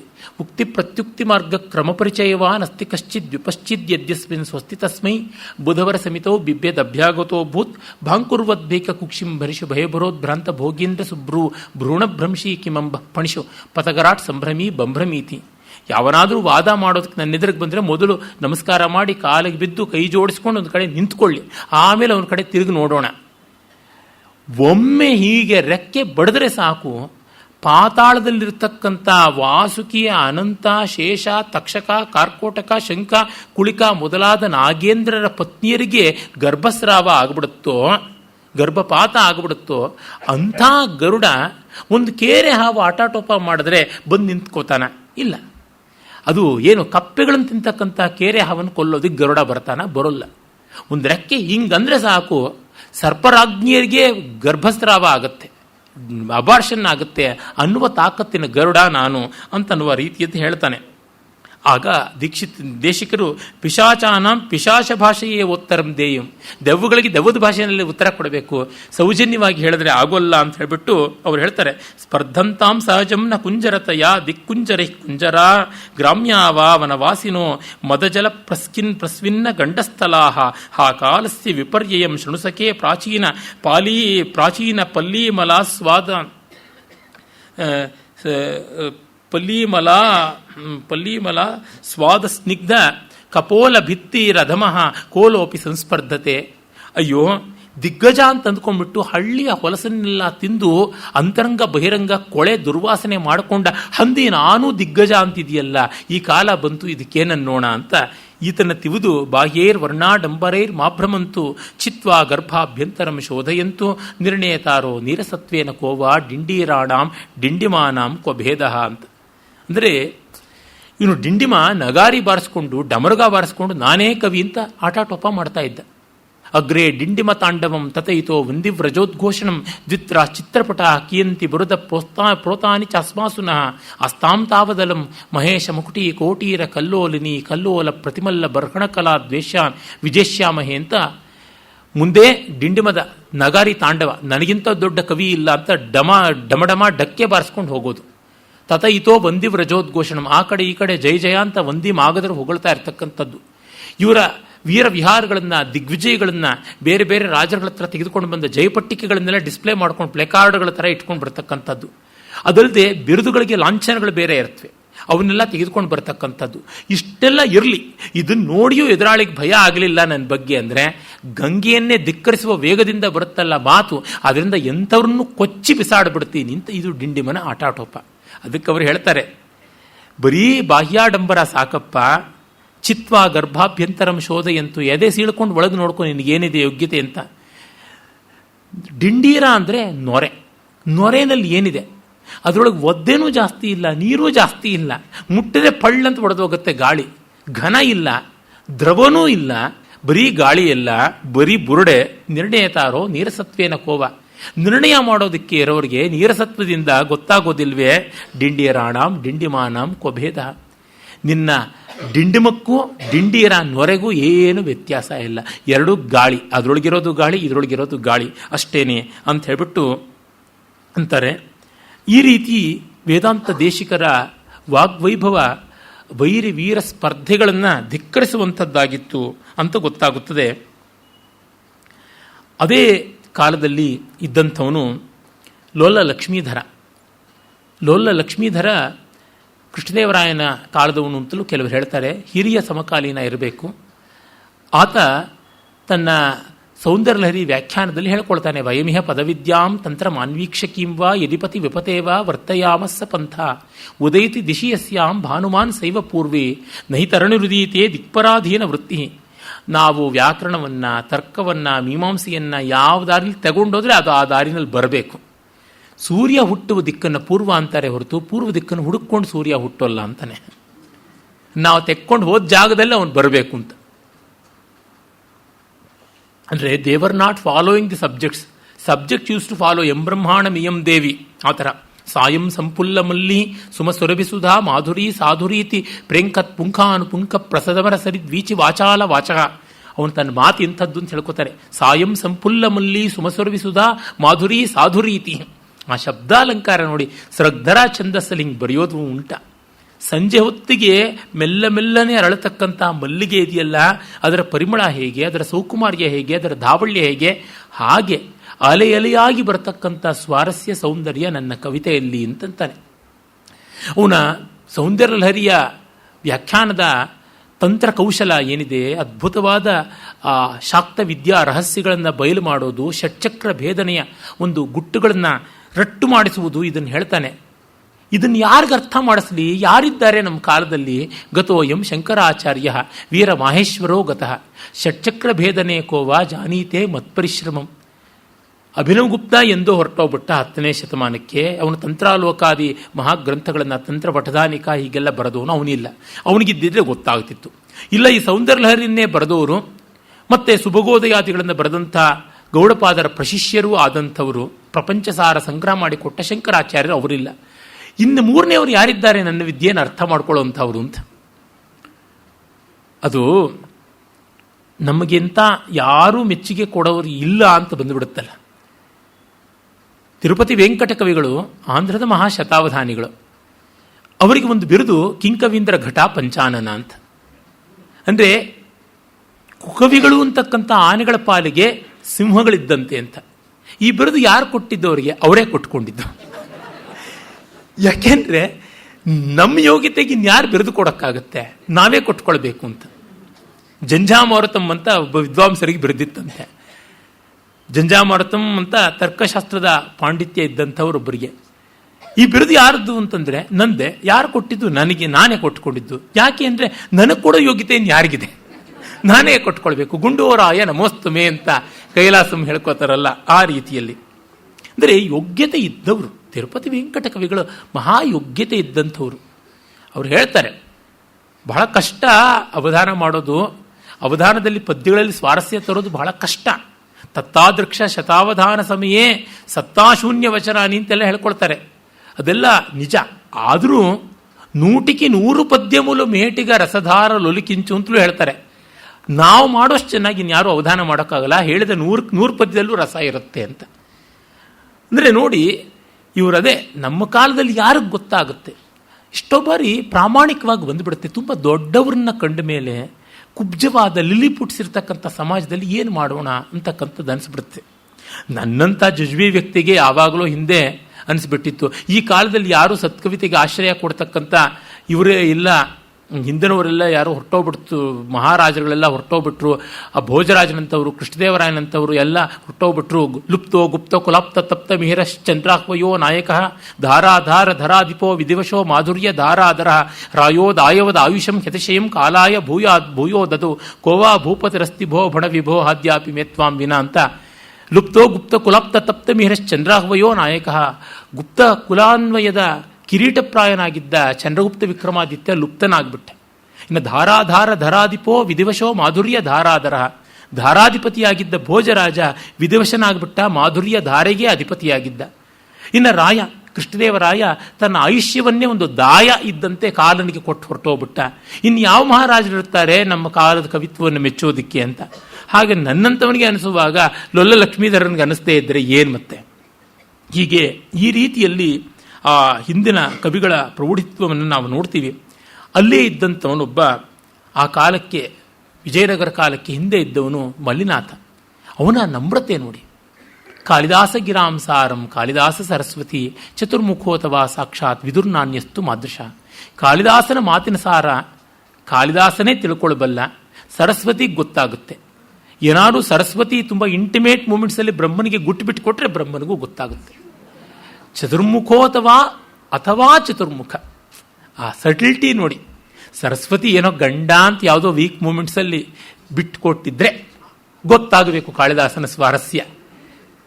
ನನ್ನಂಥವ್ರು ವಿದರ್ನಾನ್ಯಸ್ತು ಮಾದೃಶ, ನನ್ನಂಥವ್ರಿಗೆ ಗೊತ್ತಾಗುವಂಥದ್ದಲ್ಲ. ಮತ್ತೊಂದು ಕಾಳಿದಾಸ ಗಿರಾಂಸಾರಂ ಕಾಳಿದಾಸ ಸರಸ್ವತಿ. ಕಾಳಿದಾಸನ ಮಾತಿನ ಸಾರ ಏನಂದ್ರೆ ಅವನೇ ಸರಸ್ವತಿ ಅಂತ. ಇನ್ನು ಚತುರ್ಮುಖ ಬ್ರಹ್ಮನಿಗೆ ಗೊತ್ತಾದೀತು ಈ ವಿಷಯ, ಅವನೇ ಸೃಷ್ಟಿ ಮಾಡಿದವನಲ್ವ, ನನ್ನಂಥವ್ರಿಗೆ ಎಲ್ಲಿ ಅಂತ. ಹಾಗಿದ್ದು ಅವನು ಹೇಳ್ಕೊಳ್ತಾನೆ, ವಾಣೀಂ ಕಾಣ ಭುಜೀಂ ಅಜೀಗಣದ ವಾ ಶಾಸಿಚ್ಚ ವೈಯಾಸಕೀಂ ಅಂತಸ್ತಂತ್ರ ಮನಸ್ತ ಪನ್ನ ಗಗವಿ ಗುಂಫೇಶು ಚಾಜಾಗರೀತ್ ವಾಚಾಮಾಕಲಿಯದ್ ರಹಸ್ಯ ಮಹಿಲಾಂ ಯಚ್ಚಾಕ್ಷಪಾದ ಸ್ಫುರಾಂ ಲೋಕೇ ಭೂದ್ಯದುಪಜ್ಞಮೇವ ವಿದುಷಾಂ ಸೌಜನ್ಯ ಜನ್ಯಂ ಯಶಃ. ತರ್ಕ, ವ್ಯಾಕರಣ, ಮೀಮಾಂಸೆ ಇತ್ಯಾದಿಗಳಲ್ಲಿ ನನಗೆ ನಾನೇ ಸಮಾನ. ಆ ಭಾಷೆಯಲ್ಲಿ ಸೊಗಸು.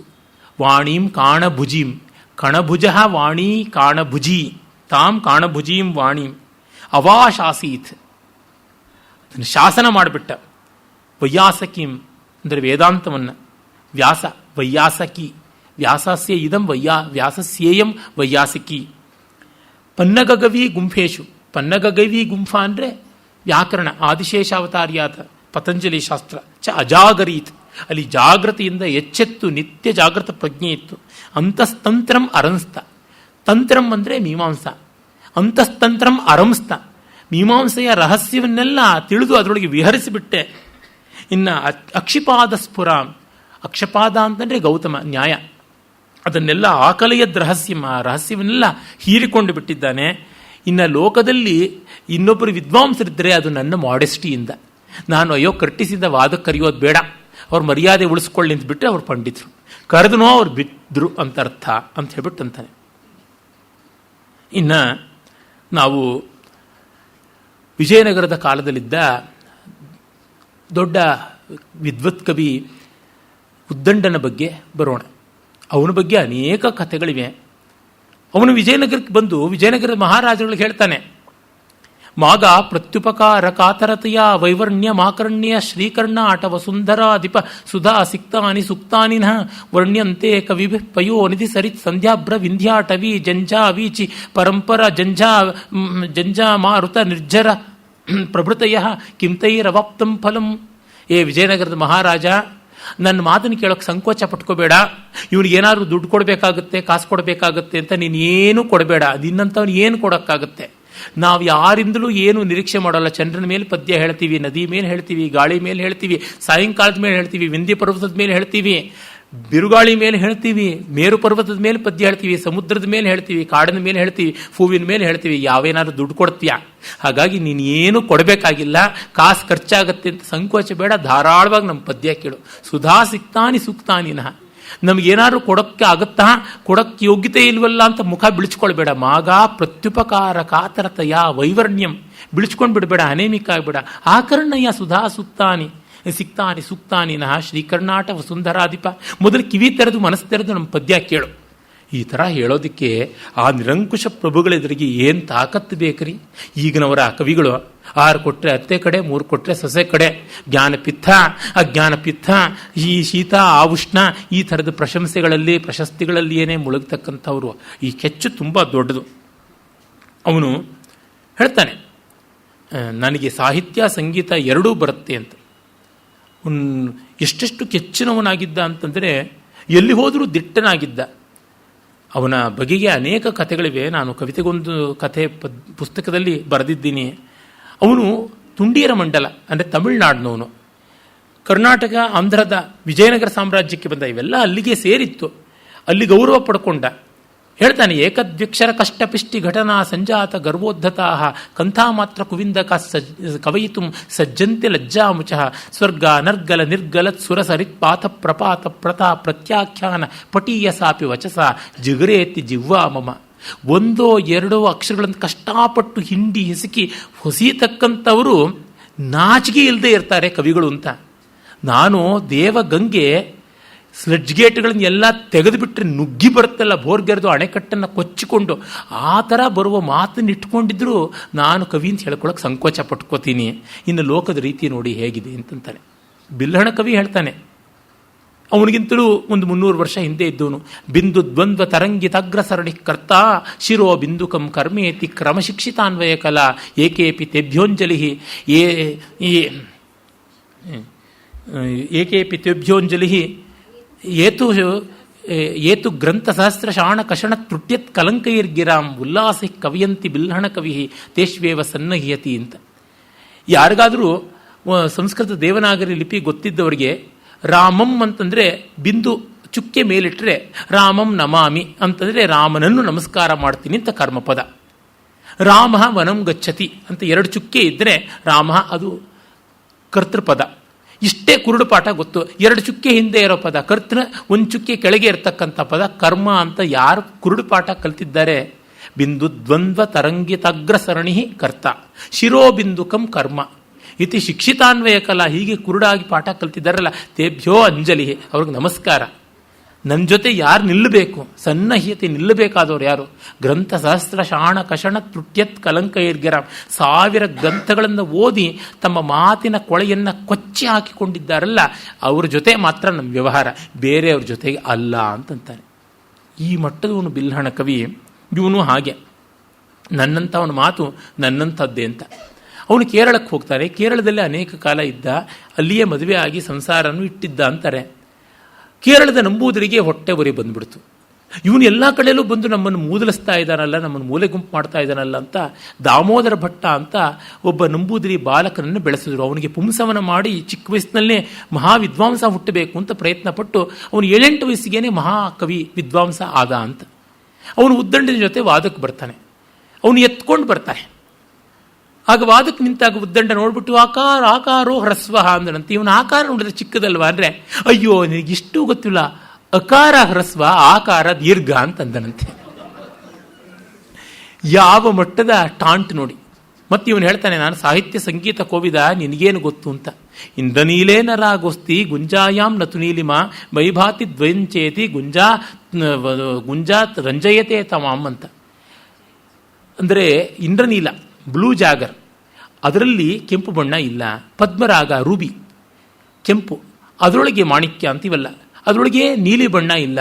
ನನ್ನಲ್ಲಿ 2 ಬಣ್ಣ ಇದೆ ಅಂತ ಗುಲಗಂಜಿ ಹೊಳಿತಾ ಇದೆಯಂತೆ. ಆ ಥರ ನೀನು ಒಂಚೂರು ಸಂಸ್ಕೃತ ಒಂಚೂರು ಸಂಗೀತ ಇಟ್ಕೊಂಡು ನಂದು ಅಂತ ಹೇಳ್ತಾ ಇದೆಯಾ ಅಂತ. ಇವನು ದೊಡ್ಡ ಮುಂಡಾಸ್ ಕಟ್ಕೊಂಡಿದ್ದ, ಜೋರಾಗಿ ಮೀಸೆ ಬಿಟ್ಟಿದ್ದ, ಕುದುರೆ ಮೇಲೆ ಬಂದಿದ್ದ, ಧವಳ ಛತ್ರ ಇಟ್ಕೊಂಡಿದ್ದ, ಚಾಮರ ಇಟ್ಕೊಂಡಿದ್ದ, ಎಲ್ಲ ಇಟ್ಕೊಂಡಿದ್ದ. ಈ ಹುಡುಗನಿಗೆ ಏನೂ ಇಲ್ಲ. ಅವನು ಒಂದು ಮುಂಡು ಅಷ್ಟೇ ಕಟ್ಕೊಂಡು ಬಂದಿದ್ದ, ಬ್ರಹ್ಮಚಾರಿ. ಒಟ್ಟು ಒಂದು ಸಣ್ಣ ತುಂಡು. ಕೇರಳದಲ್ಲಂತೂ ಶೆಕೆ, ಅದು ಬಿಚ್ಚಿ ಬಂದರೂ ಆಯಿತು. ಚಿಕ್ಕ ಹುಡುಗ ಬೇರೆ, ಹಾಗೆ ಬಂದಿದ್ದ. ಅವನು ಹೇಳ್ತಾನೆ, ಇವನು ಶುರು ಮಾಡ್ತಾನೆ, ನೀನು ನನ್ನನ್ನು ಅಲ್ಪ ಸ್ವಲ್ಪ ಅಂತೆಲ್ಲ ಹೇಳ್ಕೊಳ್ಬೇಡ, ನನ್ನ ಪಾಂಡಿತ್ಯ ತುಂಬ ದೊಡ್ಡದಾಗಿರ್ತಕ್ಕಂಥದ್ದು, ಹಾಗಾಗಿ ನನ್ನೆದುರಿಗೆ ನೀನು ಯಾವತ್ತೂ ಉಸಿರು ಬಿಚ್ಚಬಾರ್ದು ಅಂತ ಹೇಳಿಬಿಟ್ಟು ದಬಾಯಿಸ್ತಾನೆ. ಅವನು ಹೇಳ್ತಾನೆ, ನಾನು ಏನು ಅಂತ ಅಂದ್ಕೊಂಡಿದ್ದೀನಿ ಗೊತ್ತಾ, ನನ್ನ ಬಗ್ಗೆ ಏನು ಅಂತ ನೀನು ತಿಳ್ಕೊಂಡಿದ್ದೀಯಾ ಅಂಥೇಳಿ ಅವನು ತಗಾದೇನು ಶುರು ಮಾಡ್ತಾನೆ. ಆಗ ಇವನು ಹೇಳ್ತಾನೆ, ನಿನ್ನ ಬಗ್ಗೆ ಗೊತ್ತಪ್ಪ, ನನ್ನ ಹತ್ರ ಅದೆಲ್ಲ ಏನೂ ಇಲ್ಲ. ನಕ್ಷತ್ರಂ ನ ತುರಂಗಮೋ ನ ವದತಾಂ ವೃಂದಾನಿನೋ ವಂದಿನಾಂ ನಶ್ಮಶ್ರೂಣ್ಯ ಪಟ್ಟಬಂಧವಸನಂ ನಹ್ಯಂಬರ ಆಡಂಬರಂ ಅಸ್ತ್ಯಸ್ಮಾಕ ಮಮಂದ ಮಂದರಗಿರಿ ಪ್ರೋದ್ಧೂತ ದುಗ್ಧೋದಧಿ ಪ್ರೇಂಖದ್ವೀಚಿ ಪರಂಪರಾ ಪರಿಣತ ವಾಣೀತು ನಾಣೀಯಸಿ. ನಮ್ಮ ಹತ್ರ ಕೊಡೆ ಇಲ್ಲ, ಕುದುರೆ ಇಲ್ಲ, ಹೊಗಳು ಭಟ್ರು ಇಲ್ಲ, ಮತ್ತು ಮೀಸೆ ಬಿಟ್ಟಿಲ್ಲ, ಚಿಕ್ಕ ಹುಡುಗ.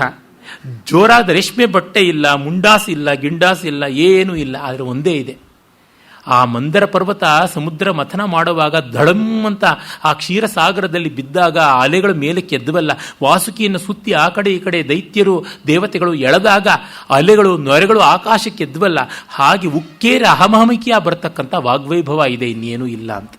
ಎಷ್ಟು ಕೆಚ್ಚು ನೋಡಿ. ಮತ್ತೆ ತುಂಬ ಆಟಾಟೋಪದ ಪದ್ಯಗಳನ್ನು ಹೇಳ್ತಾನೆ. ಆ ಪದ್ಯಗಳಿಗೆ ನಾನು ಹೋಗೋಲ್ಲ. ಈ ರೀತಿಯಾಗಿ ಆ ಉದ್ದಂಡ ಕವಿಯ ಮತ್ತು ದಾಮೋದರ ಭಟ್ಟನ ಎಷ್ಟೆಷ್ಟೋ ಸ್ವಾರಸ್ಯಗಳು ತುಂಬ ಉಂಟು. ಅವನು ಒಮ್ಮೆ ತಾನು ಒಂದು ದೇವಸ್ಥಾನಕ್ಕೆ ಹೋಗಿದ್ದ, ವಲಯಾಲಯ ಅಂತ. ಅಲ್ಲಿ ಅವನಿಗೆ ಊಟವೇ ಹಾಕಲಿಲ್ಲ. ರೇಗೋಗ್ಬಿಟ್ಟು ಆ ದೇವಿನೇ ಬೈದ್ಬಿಟ್ನಂತೆ. ಅವನು ಹೇಳ್ತಾನೆ, ಅವನ ಮಾರ್ಮಿಕವಾದಂಥ ತಿವಿತ ನೋಡಿ ಯಾವ ರೀತಿಯಾಗಿದೆ ಅಂತನ್ನುವಂಥದ್ದು ಅಂತಂದರೆ, ಅವನು ಹೇಳ್ತಾನೆ, ಕಂತಃ ಕಪಾಲಿ ಕಠಿಣ ಪಿತಾತೆ ಮೇನೇತಿ ವಾಚುರ್ವಚನಂ ತದೀಯಂ ಕಥನ್ನು ಭದ್ರೇ ವಲಯಾಲಯಸ್ಥೆ ವದಾನ್ಯತಾ ಮಾದೃಶಿ ಭೋಭವೀತು. ಪಾರ್ವತಿ ದೇವಸ್ಥಾನ ವಲಯಾಲಯ ಅಂತ. ಅಲ್ಲಿ ವಲಯಾಲಯ ಅಂದರೆ ಬಳೆ ದೇವಿದು ಬಿದ್ದಿದ್ದ ಜಾಗ, ಅಲ್ಲಿ ಆ ಸ್ಥಾನ ಬಂದದ್ದು, ದೇವಿಯ ಸಾಕ್ಷಾತ್ಕಾರ ಆಯಿತು ಅಂತ. ಅಮ್ಮ, ನಿನ್ನ ಗಂಡ ನೋಡಿದ್ರೆ ಕಪಾಲಿ, ಭಿಕ್ಷಾಪಾತ್ರೆ ತಲೆಬುರುಡೆ ಇಟ್ಕೊಂಡು ಭಿಕ್ಷೆ ಎತ್ತಾನೆ. ನಿನ್ನಪ್ಪ ನೋಡಿದ್ರೆ ಕಲ್ಲು, ಹಿಮಾಲಯ. ನಿನ್ನಮ್ಮನ ಹೆಸರು ಮೇನಾ. ಮೇ ಅಂದರೆ ನನಗೆ ನ ಏನೂ ಇಲ್ಲ, ನನಗೇನೂ ಇಲ್ಲ ಅಂತ ತಾರಮ್ಮಯ್ಯ ಮಾಡೋದು. ನೀನು ನೋಡಿದ್ರೆ ಇರೋದು ವಲಯಾಲಯ. ವಲಯಾಲಯ ಅವಲಯಾಲಯ ಎರಡೂ ರೀತಿ ಹೇಳ್ಬೋದು. ಅವಲಯಾಲಯನೇ ಹಾಳು ಬಿದ್ದು ಮನೆ ಅಂತ. ನಿನ್ನ ಮನೆ ನೋಡಿದ್ರೆ ಹಾಳು ಬಿದ್ದಿದ್ದು, ನನಗೆ ಕೊಡೋಕೆ ನಿನಗೆ ಏನಿದೆ ಅಂತ ಕೊಡ್ತೀಯಾ ಅಂತ ಹೇಳ್ಬಿಟ್ಟು ದೇವಿಗೇನೆ ಬೈದ್ಬಿಟ್ಟು ಬಂದಂತೆ. ಆಮೇಲೆ ಅವನು ಉದ್ದಂಡ ಕವಿ ನಮ್ಮ ಈ ಕಾಲಕ್ಕೆ ಅವನದು ಉಳಿದು ಬಂದಿರತಕ್ಕಂಥದ್ದು ಮಲ್ಲಿಕಾ ಮಾರುತ ಅಂತ ಒಂದು ನಾಟಕ, ಮತ್ತು ಕೋಕಿಲ ಸಂದೇಶ ಅಂತ ಒಂದು ಸಂದೇಶ ಕಾವ್ಯ ಬಿಟ್ಟು ಮತ್ತಾವುದೂ ಇಲ್ಲ. ಒಟ್ಟಿನಲ್ಲಿ ಆ ಕವಿಗಳ ವಾಗ್ವಿಲಾಸ, ಬೈದಾಡಿಕೊಳ್ಳೋದ್ರೊಳಗೂ ಒಂದು ಸ್ವಾರಸ್ಯ, ಅದನ್ನೆಲ್ಲ ನಾವು ಗಮನಿಸಬೇಕಾಗುತ್ತದೆ. ಮಲ್ಲಿನಾಥನಂತವನಿಗೆ ಅಲಂಕಾರ ಮತ್ತೊಂದು ಯಾವುದೂ ಇರಲಿಲ್ಲ. ಹರಕ್ ಪಂಚೆ ಉಟ್ಕೊಂಡು ಹೋಗಿದ್ದ. ಒಮ್ಮೆ ಸರ್ವಜ್ಞ ಸಿಂಹ ಭೂಪಾಲನ ನೋಡೋಕ್ಕೆ ಅಂಕಡೊಂಕಾದ ದೊಣ್ಣೆ ಇತ್ತು. ಇದೇ ಮೀ ಚೀಕಿರಿ ಬಾಕಿರಿ ವಸ್ತ್ರಮೂ ವಂಕರ ಟಿಂಕರಿ ಕರ್ರ ಅಂದಾಗ ಹೇಳ್ತಾನೆ, ಕಿಂ ವಾಸಸ ಚೀಕಿರಿ ಬಾಕಿರೇಣ ಕಿಂದಾರುಣ ವಂಕರಿ ಟಿಂಕರೇಣ ಸರ್ವಜ್ಞ ಭೂಪಾಲ ವಿಲೋಕನಾರ್ಥಂ ವೈದುಷ್ಯಮೇಕಂ ವಿದುಷಾಂ ಸಹಾಯಂ. ಹರಕ್ ಬಟ್ಟೆ ಇದ್ರೇನು, ಡೊಂಕು ದೊಣ್ಣೆ ಇದ್ರೇನು, ಮಹಾರಾಜನ ನೋಡೋದಕ್ಕೆ ವಿದ್ವಾಂಸರಿಗೆ ವಿದ್ವತ್ತೆಯೇ ಅಲಂಕಾರ, ಮತ್ತಾವುದು ಬೇಕಿಲ್ಲ ಅಂತ. ಅಪ್ಪೈ ದೀಕ್ಷಿತರು ಅವ್ರನ್ನ ಬಹಳ ಸರಳವಾಗಿದ್ದವ್ರನ್ನ ಒಮ್ಮೆ ಉತ್ತರ ಭಾರತದಿಂದ ಪಂಡಿತರು ನೋಡಕ್ಕೆ ಬಂದರು. ನೀವೇನೋ ಅಪ್ಪೈ ದೀಕ್ಷಿತರು ಹೀಗಿದ್ದೀರಲ್ಲ ಅಂತ. ತಮಿಳುನಾಡು ಹೇಳಿ ಕೇಳಿ ಶಕೆ. ಇವ್ರು ನೋಡಿದ್ರೆ ಮಹಾವೈದಿಕರು, ಇನ್ನೇನು ಪಾಪ ಒಂದು ದಟ್ಟಿ ಹುಟ್ಟಿರ್ತಾರೆ ಅಷ್ಟೇ. ಅವ್ರು ಹೇಳ್ತಾರೆ, ಅಕ್ಷರಾಣಿ ಪರೀಕ್ಷೆ ಅಂತ ಅಂಬರಾಡಂಬರೇಣ ಕಿಂ ಶಂಭುರಂಬರ ಹೀನೋಪಿ ಸರ್ವಜ್ಞೀತಿ ಗೀಯತೆ. ಅಕ್ಷರಗಳನ್ನು ನೋಡಿ ಸುಮ್ಮನೆ ಬರೀ ಆಡಂಬರ ನೋಡ್ಕೊಂಡು ಏನು ಪ್ರಯೋಜನ? ಬಟ್ಟೆನೇ ಇಲ್ಲದೆ ದಿಗಂಬರನಾಗಿದ್ದರೂ ಶಿವನ್ನ ಈಶ್ವರ ಅಂತ ಕರಿತೀವಿ, ಸರ್ವಜ್ಞ ಅಂತ ಕರಿತೀವಿ, ಹೀಗೆಲ್ಲ ಉಂಟು ಅಂಥೇಳಿ ಈ ರೀತಿಯಾಗಿ ಆ ಪಾಂಡಿತ್ಯವನ್ನು ತೋರ್ಪಡಿಸ್ತಾರೆ. ಹೆಚ್ಚು ಕಡಿಮೆ ಇದೇ ಕಾಲದಲ್ಲಿ ಉತ್ತರ ದೇಶದ ಸರಿಸವ ಅನ್ನೋ ಗ್ರಾಮದಲ್ಲಿದ್ದವರು ಭವನಾಥ ಮಿಶ್ರ ಮತ್ತು ಮಗ ಶಂಕರ ಮಿಶ್ರ ಅಂತ ತಂದೆ ಮಕ್ಕಳು ವಿದ್ವತ್ ಕವಿಗಳು. ತಂದೆ ನೋಡಿ ಇಂಥ ಒಂದು ಪರಿಪೂರ್ಣತೆ ಅಂತಂದರೆ, ಅಧೀತ ಮಧ್ಯಾಪಿತ ಮಾರ್ಜಿತಂ ಯಶಃ ನಶೋಚನೀಯಂ ಕಿಮಪೀಹ ಭೂತಲೆ ಅಂತ ಒಮ್ಮೆ ಹೇಳಿದಂತೆ. ನಾನು ಓದ್ದೆ, ಅಧೀತಂ ಅಧ್ಯಾಪಿತಂ ಓದಿಸ್ದೆ, ಅರ್ಜಿತಂ ಯಶಃ ಕೀರ್ತಿಯನ್ನು ಸಂಪಾದಿಸಿದೆ. ಚೆನ್ನಾಗಿ ಓದಿ ಚೆನ್ನಾಗಿ ಪಾಠ ಹೇಳಿ ಒಳ್ಳೆ ಶಿಷ್ಯನಾಗಿ, ಒಳ್ಳೆ ಗುರುವಾಗಿ, ಒಳ್ಳೆ ಪಂಡಿತನಾಗಿ ಸಮಾಧಾನ ಪಡೆದೆ. ನಶೋಚನೀಯಂ ಕಿಮಪೀಹ ಭೂತಲೆ, nothing to regret on this planet ಅಂತ. ಅದಕ್ಕೆ ಮಗ ಹೇಳದಂತೆ, ಅತಃ ಪರಂ ಶ್ರೀ ಭವನಾಥ ಶರ್ಮಣೆ ಮನೋಹಾರಿ ಚ ಜಾಹ್ನವಿ ತಟೆ. ಇನ್ನು ಮುಂದೆ ಈ ಭವನಾಥ ಮಿಶ್ರನಿಗೆ ಇರ್ತಕ್ಕಂಥದ್ದು ಗಂಗಾ ನದಿ ತೀರದಲ್ಲಿ ಸನ್ಯಾಸವಾಸ ಅಂತ. ಅವನು ಹೋಗ್ತಾರೆ. ಅವನ ಮಗನೇ ಶಂಕರ ಮಿಶ್ರ ಚಿಕ್ಕವನಾಗಿದ್ದಾಗ ಪದ್ಯವನ್ನು ಹೇಳಿದ್ರು. ಆ ಹಳ್ಳಿ ರಾಜ ಬರ್ತಾನೆ, ಊರಿನ ರಾಜ, ಚಿಕ್ಕ ಹುಡುಗ, ಏನಾದ್ರು ಶ್ಲೋಕ ಹೇಳಪ್ಪ ಅಂದರೆ ಸ್ವಂತದ್ದು ಹೇಳ, ಬೇರೆಯವ್ರದ್ದು ಹೇಳ ಅನ್ನಂತೆ. ಇದೇನಪ್ಪ ಇದು, ನಿನ್ನ ಕೈಯಲ್ಲಿ ಆಗತ್ತಾ? ಚಿಕ್ಕ ಹುಡುಗ, ಬಾಲೋಹಂ ಜಗದಾನಂದ ನಮೇ ಬಾಲಾ ಸರಸ್ವತಿ. ನಾನು ಹುಡುಗ, ಆದರೆ ನನ್ನ ಸರಸ್ವತಿಗೆ ಹುಡುಗತನ ಇಲ್ಲ, ಮಗುವುತಾನೇ, ತನ್ನ ಬಾಣಕ್ಕೆ ಮಗುವುತನ ಬೇರಿಲ್ಲ ನೋಡೆಂದಗಲದಲ್ಲಿ ಕೂರಂಬ ಸೂರ್ಯದನು ಪಾರ್ಥನಂದನನು ಅಂತ ಕುಮಾರವ್ಯಾಸ ಹೇಳ್ತಾನಲ್ಲ. ಇವನು ಹೇಳ್ತಾನೆ, ಮಗುವು ನೀ ಕೆಡಬೇಡ ಹೋಗೇನಲ್ಲೂ. ದುರ್ಯೋಧನ ಹೇಳ್ತಾನೆ, ಅಯ್ಯೋ ಎಳೆ ಮಗು ನೀನು ಹೋಗಪ್ಪ ಕೆಡಬೇಡ ಅಂತ. ನಾನು ಮಗು, ಆದರೆ ನನ್ನ ಬಾಣಕ್ಕೆ ಮಗುತನ ಇಲ್ಲ, ತುಂಬ ತೀಕ್ಷ್ಣವಾಗಿದೆ ಅಂತ. ಹಾಗೆ ಇವನು ಹೇಳ್ತಾನೆ, ಬಾಲೋಹಂ ಜಗದಾನಂದ ನಮೇ ಬಾಲ ಸರಸ್ವತಿ ಅಪೂರ್ಣೆ ಪಂಚಮೇ ವರ್ಷೆ ವರ್ಣಯಾಮಿ ಜಗತ್ರಯಂ. 5 ವರ್ಷ ನಂಗೆ ತುಂಬಿಲ್ಲ ನಿಜ, ಆದರೆ 3 ಲೋಕನೂ ವರ್ಣಿಸ್ತೀನಿ. ಈ ರೀತಿಯಾದಂಥ ಮಾತುಗಳು, ಅದರ ಹೇಳಿಕೆಯ ರೀತಿಯೇ ಒಂದು ಸೊಗಸು ಅಂತ ಅನಿಸುತ್ತದೆ. ಆಮೇಲೆ ನಾವು ನೋಡ್ತಕ್ಕಂಥದ್ದು ಆ ಅಪ್ಪಯ್ಯ ದೀಕ್ಷಿತರ ಬದುಕಿನಲ್ಲಿ ಎಷ್ಟೆಷ್ಟೋ ಸ್ವಾರಸ್ಯಗಳಾದವು. ಅಲ್ಲಿ ಆ ನಮ್ರತೆ ಮತ್ತೊಂದು ಅವೆಲ್ಲವೂ ಕೂಡ ತುಂಬ ಚೆನ್ನಾಗಿ ಗೋಚರಿಸುತ್ತದೆ. ಅದನ್ನು ಕೂಡ ಅವರು ಹೇಳಿದರು. ನಾಹಮಧೀತಿ ವೇದೆ ನಚಪಠಿತಿ ಕುತ್ರಚಿಚ್ಛಾಸ್ತ್ರೇ ಕಿಂತು ದರೇಂದುವ ತಂಸಿನಿ ಪುರಹಿಂಸಿನಿ ಪುಂಸಿ ಭೂಯಸಿ ಭಕ್ತಿ. ಆ ಶಬ್ದಗಳಲ್ಲೇ ಪಾಂಡಿತ್ಯ ತುಂಬಿ ತುಳುಕಾಡ್ತಾ ಇದೆ. ನನಗೆ ವೇದ ಗೊತ್ತಿಲ್ಲ, ಶಾಸ್ತ್ರ ಗೊತ್ತಿಲ್ಲ, ಏನೂ ಗೊತ್ತಿಲ್ಲ, ಆದರೆ ಶಿವನಲ್ಲಿ ಮಾತ್ರ ಭಕ್ತಿ ಇದೆ ಅಂತ ಆ ಹೇಳುವಲ್ಲಿಯೇ ಅಷ್ಟು ಅವರ ವಿನಯಶಾಲೀನತೆ ತುಂಬ ದೊಡ್ಡದು. ಶಿವಭಕ್ತರು ವಿಷ್ಣು ಭಕ್ತರು ಹಣಾಹಣಿ ಜಗಳ ಆಡ್ತಾ ಇದ್ದಾಗ ಒಮ್ಮೆ ಅವರು ಹೇಳ್ತಾರೆ, ವಿಷ್ಣು ಭಕ್ತರು ಹೋದಾಗ, ಹೌದಪ್ಪ ವಿಷ್ಣುವೇ ದೊಡ್ಡವನು, ಶಿವ ಆದಪ್ಯದಿಕೋ ವಿಷ್ಣು, ಶಿವನಿಗಿಂತ ವಿಷ್ಣು ದೊಡ್ಡವನು ಅಂತ. ಶಿವಭಕ್ತರಿಗೆ ರೇಗ ಹೋಗುತ್ತೆ, ಏನು ಸ್ವಾಮಿ ನೀವು ಹೀಗಂತೀರಾ ಅಂತ. ಅಯ್ಯೋ ವಿಷ್ಣುವರಪ್ಯದಿಕೋ ಅಸ್ಮ, ವಿಷ್ಣುಗಿಂತ ನಾನೇ ದೊಡ್ಡವನು ಬಿಡ್ರಯ್ಯ ಅಂತ. ಮತ್ತು ಇಬ್ಬರು ಬಂದು ಏನು ಹೀಗೆಲ್ಲ ಹೇಳ್ತಿರಲ್ಲ ಅಂತ. ನೀವು ಪೂರ್ತಿ ಕೇಳ್ಕೊಳ್ಳಿಲ್ಲ.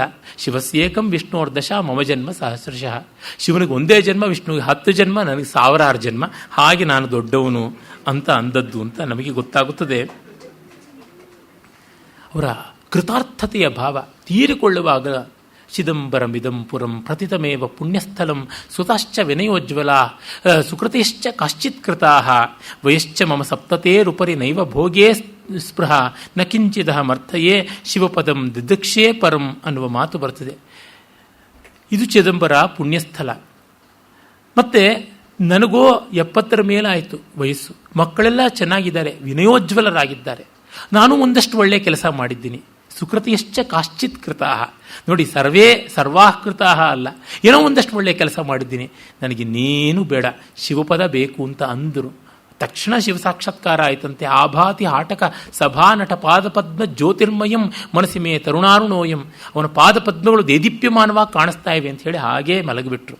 ಮತ್ತೆ ಮಕ್ಕಳು ಹೇಳಿದ್ರಂತೆ, ನೂನಂ ಜರ ಮರಣ ದುಃಖ ಪಿಶಾಚ ಕಿರಣ ಸಂಸಾರ ಮೋಹ ರಜನಿ ವಿರತಿಂ ಪ್ರಯಾತ. ಈ ಮುಪ್ಪು, ರೋಗ, ಕಷ್ಟ, ನಷ್ಟ ಅಂತೆಲ್ಲ ಅನ್ನುವ ಪಿಶಾಚಗಳಿಂದ ತುಂಬಿದ ಜನ್ಮ ಅನ್ನುವ ರಾತ್ರಿ ಹೋಯಿತು, ಶಿವಸಾಕ್ಷಾತ್ಕಾರ ಅನ್ನುವ ಸೂರ್ಯೋದಯ ಆಯಿತು ಅಂತಕ್ಕಂಥದ್ದು. ಹೀಗೆ ಬೇಕಾದಂತೆ ಉಂಟು. ನಮ್ಮ ಜಗನ್ನಾಥ ಪಂಡಿತರಾಜನೇ ಇದ್ದಾನೆ, ಸಮಯಾಭಾವ, ಹಾಗಾಗಿ ಅವನ ಒಂದು ಪದ್ಯ ಹೇಳಿ ನಾವು ನೋಡೋಣ. ನಮ್ಮ ಕರ್ನಾಟಕದ ಸುರಪುರ ಸಂಸ್ಥಾನದಲ್ಲಿದ್ದಂಥ ಕಿರೀಟಪತಿ ವೆಂಕಟಾಚಾರ್ಯರು, ಅವರು ಶ್ರೀವೈಷ್ಣವರು, ತೆಲುಗು ಮಾತಾಡ್ತಾ ಇದ್ದವರು. ದ್ವೈತಾದ್ವೈತ ಮೆಕ್ಕಡ ಅಂದರೆ ಎಕ್ಕಡಗಳನ್ನು ತಂದಿಡೋರಂತೆ, ಒಂದು ದ್ವೈತ ಇನ್ನೊಂದು ಅದ್ವೈತ ಚಪ್ಪಲಿ ಅವರಿಗೆ. ಅವರು ಶ್ರೀವೈಷ್ಣವರು. ರಾಮಾನುಜಲ್ವಾರ್ನಿ ವೆಂಚಯಿಂಚು ಅಂತಂದರೆ ಮುಂಡಾಸ್ ತಂದಿಡೋರಂತೆ. ವಿಶಿಷ್ಟಾದ್ವೈತ ಮೇದಿ ಅಂದರೆ ಕೊಡೆ ತಂದಿಡೋರಂತೆ. ಶ್ರೀಭಾಷ್ಯ ಮೆಕ್ಕಡ ಅಂತಂದರೆ ದಂಡ ತಂದಿಡೋರಂತೆ. ಖಂಡನ ಮಂಡನಾಲ್ ಏವಿ ಅಂದರೆ ಚಾಮರಗಳು 2 ಬೀಸೋರಂತೆ. ಗದಾಧರೀಯ ಖಂಡನ ಪ್ರಚಂಡವಾದಿ ಬಂಡನ ಪ್ರಕಾಂಡ ಕೀರ್ತಿ ಯುಕ್ತಿ ಮಂಡನ ಪ್ರಭೂತ ಕೀರ್ತಿ ಹಿಂಡನ ಜಯಸ್ವಪಕ್ಷ ರಂಜನ ದ್ವಿಷದ್ರುಮ ಪ್ರಭಂಜನ ಪ್ರಪಂಚವಾದಿ ಭಂಜನ ತ್ರಯೀವಧು ದೃಗಂಜನ ಅಂತ ಶಿಷ್ಯರು ಹಾಡು ಹೇಳ್ಕೊಂಡು ಹೋಗ್ತಾ ಇದ್ರಂತೆ. ಗದಾಧರ ಅನ್ನುವ ತರ್ಕಶಾಸ್ತ್ರಜ್ಞನ ಖಂಡನೆ ಮಾಡಿದವನೇ, ಎದುರಾಳಿಗಳನ್ನೆಲ್ಲ ವಾದ ಯುದ್ಧದಲ್ಲಿ ಸೋಲಿಸುವವನೇ, ಅದ್ಭುತವಾದ ಯುಕ್ತಿಗಳನ್ನು ಮಂಡಿಸುವವನೇ, ಅನಂತ ಕೀರ್ತಿಗಳನ್ನು ತುಂಬಿಸಿಕೊಳ್ಳುವವನೇ, ಸ್ವಪಕ್ಷವನ್ನು ರಂಜನೆ ಮಾಡಿ ವಿಪಕ್ಷದ ವೃಕ್ಷಗಳನ್ನೇ ಕತ್ತರಿಸುವ ಪ್ರಭಂಜನನೇ, ಮತ್ತೆ ಎಲ್ಲ ಎದುರಾಳಿಗಳ ದರ್ಪವನ್ನು ಭಂಜಿಸತಕ್ಕಂಥವನೇ, ವೇದ ವಧುಗಳ ಕಣ್ಣಿಗೆ ಕಾಡಿಗೆ ಇಡ್ತಕ್ಕಂಥವನೇ ಬಾ ಅಂತ ಕರ್ಕೊಂಡು ಹೋಗ್ತಾ ಇದ್ರಂತೆ. ಅವರು ಪೇಶ್ವೆ ಆಸ್ಥಾನಕ್ಕೆ ಹೋದಾಗ ಯಾರು ಬಂದಿದ್ದು ಅಂದರೆ ಹೇಳ್ತಾರೆ, ಕಣಭೈತಾಹೇ ತರ್ಕೆ ಪಣಭೈತಾಹೇ ಸುಶಬ್ದ ಗಣೋದರ್ಕೆ ಮಂದರ ವೃತ್ತಂ ವರ್ತೆ ಶ್ರುತ್ಯಂತ ಸುಧಾಂಬುದೌ ಮಹಾಗರ್ತೆ ಅಂತ. ನಾನು ಯಾರು? ತರ್ಕಶಾಸ್ತ್ರದಲ್ಲಿ ಕಣಾದ, ವ್ಯಾಕರಣಶಾಸ್ತ್ರದಲ್ಲಿ ಆದಿಶೇಷ, ವೇದಾಂತ ಮಹಾಸಮುದ್ರದಲ್ಲಿ ಮಂದರ ಪರ್ವತ, ನನ್ನನ್ನು ಯಾರು ಅಂತೀಯ ಅಂತ. 33 ವರ್ಷಕ್ಕೆ ಹೋಗ್ಬಿಟ್ರು. ಅವರು ಗಜಸೂತ್ರ ಅಂತ ಒಂದು ಗ್ರಂಥ ಬರೆದರು, ಗಜಸೂತ್ರ ವ್ಯಾಖ್ಯಾನ ಅಂತ. ಣೇರಣವು ಅಂತ ಒಂದು ಪಾಣಿನಿ ಸೂತ್ರದ ವ್ಯಾಖ್ಯಾನ. ಅದಕ್ಕೆ ಅವ್ರು ಬರೀತಾರೆ, ನೇರಣಾವಿತಿ ಸೂತ್ರಸ್ಯ ಭಗವಾನ್ ವೇದ ಪಾಣಿನಿ ಅಹಂಚ ಭಾಷ್ಯಕಾರಸ್ತು ತತ್ವತೋ ವೇತ್ತಿವಾನವ. ಈ ಸೂತ್ರದ ಅರ್ಥ ಸೂತ್ರ ಬರೆದು ಪಾಣಿನಿಗೆ ಗೊತ್ತು, ಭಗವಾನ್ ವೇದ ಪಾಣಿನಿ ಅಹಂಚ ನನಗೂ ಗೊತ್ತು, ಅರೆ ಅದಕ್ಕೆ ಭಾಷ್ಯ ಬರೆದ ಪತಂಜಲಿಗೆ ಗೊತ್ತೋ ಇಲ್ವೋ ಅಂತ. ಈ ರೀತಿಯಾದ ವಾದಗಳು. ಜಗನ್ನಾಥ ಪಂಡಿತರಾಜ ಅವನು ಹೇಳ್ತಾನೆ, ಆಮೂಲಾದ್ರತ್ನ ಸಾನೋರ್ ಮಲೆ ವಲೈತಾದ್ ಆಚಕೂಲಾತ್ ಪಯೋಧೇರ್ ಯಾವಂತ ಸಂತಿ ಕಾವ್ಯ ಪ್ರಣಯನ ಪಟವಃ ತೇ ವಿಶಂಕಂ ವದಂತು ಮೃದ್ವಿಕಾ ಮಧ್ಯ ನಿರ್ಣ್ ಮಸಣ ಮಧುಜರಿ ಮಾಧುರಿ ಭಾಗ್ಯ ಭಾಜಾಂ ವಾಚಾಂ ಆಚಾರ್ಯತಾಯಾ ಪದಮನುಭವಿತುಂ ಕೋಸ್ತಿ ಧನ್ಯೋ ಮದನ್ಯ. ಆಚಾರ್ಯರುಗಳು ಅಂತ ಬೇಕಾದಷ್ಟು ಜನ ಇರ್ತಾರೆ, ಹೆಸರಿಟ್ಕೊಂಡವರು ಸರ್ನೇಮ್ ಇಟ್ಕೊಂಡವರಲ್ಲ ಆಚಾರ್ಯರು. ಅದಲ್ಲ, ಭಾರತ ದೇಶದಲ್ಲಿ ಹಿಮಾಲಯದಿಂದ ಕನ್ಯಾಕುಮಾರಿಯವರೆಗೆ ಮಾತಿನಲ್ಲಿ ವಿದ್ವತ್ತೆಯಲ್ಲಿ ಆಚಾರ್ಯ ಅನ್ನೋ ಪದವಿಯನ್ನು ನನಗಿಂತ ಧನ್ಯನಾದ ಅನ್ಯನು ಯಾವನು ಹೊಂದಿದ್ದಾನೆ ಅಂತ ಅವನು ಹೇಳ್ತಾನೆ.